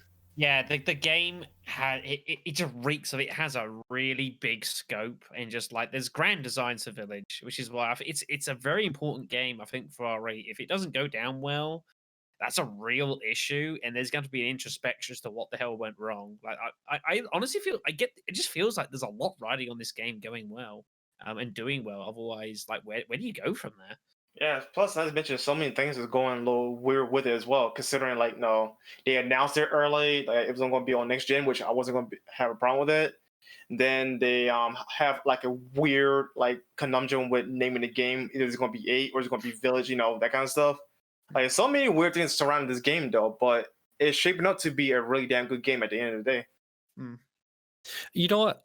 Talking about that, you said that who just mentioned something about my gosh, I think I'm getting lost here. Let me see. With the hold on, development of RE Village. Somebody mentioned, I don't know which video it was, like because there's something like a lot of writing into the RE Village, and they said like it could have been, it wasn't initially what like RE Village, correct? Yeah, I think it was Resident Evil Revelations 3. Revelation turned it- 3.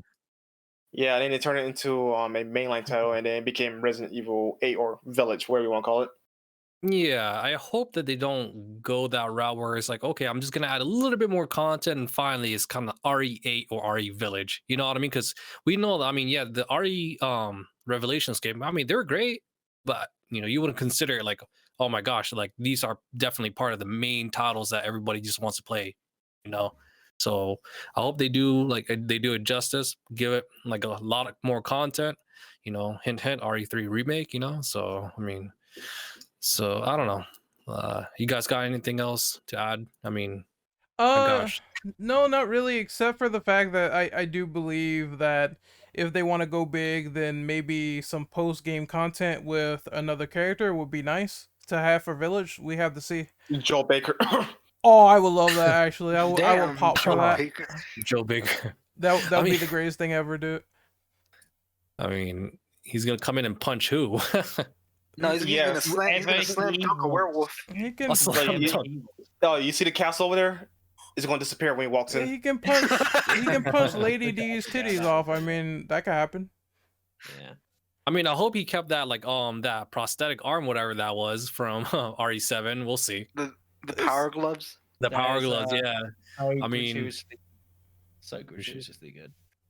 I mean, that could give Chris Redfield, I mean, like that boulder punching moment, like, yeah, I'm sure he could do much better than Chris. The heck? AVGN. I really can't wait for this game. But yeah, I think that's it for now. Well, I mean- ladies, you got anything else to add? Yeah, no, Well, all right. no. No, Carlos I Lover think we're done. and I don't know what can we Because- call Des Leon Lover maybe. No, Yeah. aside from that though, like when it comes to a game coming out, I usually kind of avoid any sort of theory, any sort of discussion, and I just really want. I really like to go in completely blind and not know anything, for the most part. So I'm just kind of like, I mean, I'm listening to your discussion. You're trying to steer clear but from everything. Yeah, I understand. yeah, I'm just kind of like, Yeah, go stream ahead on and say here, that and try think that, to- but I'm just kind of like skeptical of any theories. Like coming back to the other stuff I stream, like Zelda, anything on Breath of the Wild 2, it's like, no, I don't want to know. I just no, shut up. I avoid all that stuff. I'm like, that I is- canon or whatever. definitely I definitely get what you're saying here, because there are like some theories that people say like that don't even make sense for Resident Evil 8, and I'm not surprised because that's kind of how the game is. It's kind of a game that's developing itself around red herrings. So because of that, a lot of people are gonna have like speculation videos and stuff like that. But I guess it's just a fun thing to do while we play the game and then realize how that 1 hour video we made is absolutely incorrect. Oh my gosh! So- Then I have to retract Like some going videos back then. and saying like, Oh, damn, that was wrong. Yeah, the Wolfman Oh, really wasn't Chris. Well, No. Hey, you know what? At least this time around, I mean, let's be honest. I mean, for us who's played, Resident Evil for quite a while, we already knew the plots for RE2 remake and RE3 remake. At least this time around, hey, we're coming in pretty much blind. Like everything's pretty new. yeah, that's a good thing. I like the unorthodox nature of how the game is sort of presenting its plot, and is not really known, or it's not really a remake. So I kind of enjoy that stuff. Definitely. But I guess we can wrap up unless Des has something to add. Yes, Des. Speak up. Good. I'm good. Well, You've been quiet over there like a church mouse. I mean, thank you guys for having me, man. I'm sorry I came in late. I mean, I really try to finish that case as soon as possible, but I mean, Hey, you know what? Life happens. It's okay. At least you Yeah. told Yeah, us, you know. exactly. It's Never perfectly fine. apologize for life. no, Yeah, man. fuck life. I'm definitely. Hey, you know what? As a healthcare worker, man, I'm definitely living the like a real life Resident Evil with that pandemic going around. So, I mean, you should call you a hey doctor at this rate. No. Oh wow! God damn it. Gosh, no, you can't do that, man. It's just, but I'm telling you guys, man, the stuff that I've seen, holy moly, I'm like, dang, like this reminds me of Resident Evil a little bit. I've Jeez. seen things, man. Ooh, I've seen this. I've seen it with my own eyes. This Oh, what- cutscene was from this game. I kind of what's have up, a Aggie? question, but I'm afraid it's off topic. But just a tiny little thing I've always asked myself. Okay, yeah. Aside from RE3 being short and like some content being, like lack thereof and stuff, I've always wondered, like, would RE3 have done better if it hadn't released right at the beginning of the pandemic? I felt like that is so unfortunate. Like, You know what? Like, I feel like Yeah. it kind of fell under the radar because of that. No, Did maybe hold several on. bit. I think there. Resident Evil 3 is a game that had a lot of going well for it in the micro, but there's a lot of macro issues which kind of overwhelmed. I mean, that was definitely a factor, probably, but I don't think it was the most needed. Okay, well, hold on thought though. Like, let's say that for off air though, because I think we should definitely do outros and then. Yeah. I just want to throw that Well, out there because that's been on my mind for a year. So anyway, Yeah. but Oh. thank you as well for allowing me to be a part of this. It really means a lot, and it's my first kind of podcast thing, and yeah, thank you so much for the opportunity. It's an honor. Hey, no you get problem, used to but it. Us grizzled vets here. Yeah, we're about to You do know- like just the proper outros and try to like get everyone's like social media. So just And stick around plugs. for and plug. So stick around just a Yeah. little bit more and we'll be done. All right. You know what? Since you got started on your thing, Egg, can you go ahead and give your outros, like your platforms you want to unplug or anything? Yeah, absolutely. So twitch.tv/ Agatha. So with 3 A's at the front, so you can kind of say it's AAA content if you want to be a complete douchebag and put it that way. Oh, that's how it was. Okay. I like That's what it that. was. So yeah, twitch.tv/Agatha with 3 A's in the front. On Twitter, it's at 3 A's in the front. It's Agatka. So that's another spin off my name. And those are the most important two. So yeah. All right. Okay. Black Frost Shadow. I did Oh, that no. on purpose. Goodness sake. Oh yeah. Go ahead and outro yourself, sir. Yeah. You can find me on YouTube. I'll make a specific play on Twitch as well. TV/black_shadow_993.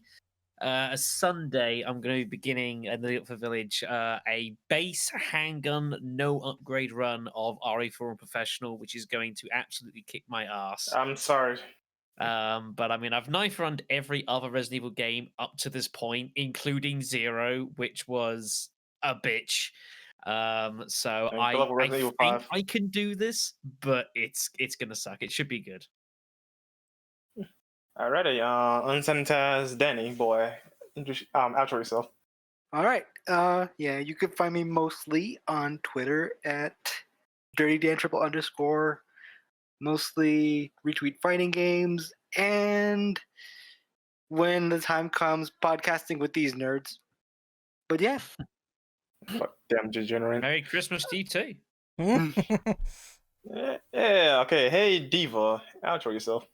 Yes. All right. Well, you guys can primarily find me on YouTube on Hey Deva, HEY space DEVUH. It's not Diva, it's Deva. Yeah. I think you're saying it wrong, but go ahead. No, it's all playing. It's all good, So yeah, like definitely check me out on YouTube. I mean, I'm so happy. I mean, I hit like 34,000 subs. Oh my gosh, it's truly a blessing. So yeah, and you can also guys find me. Thank you.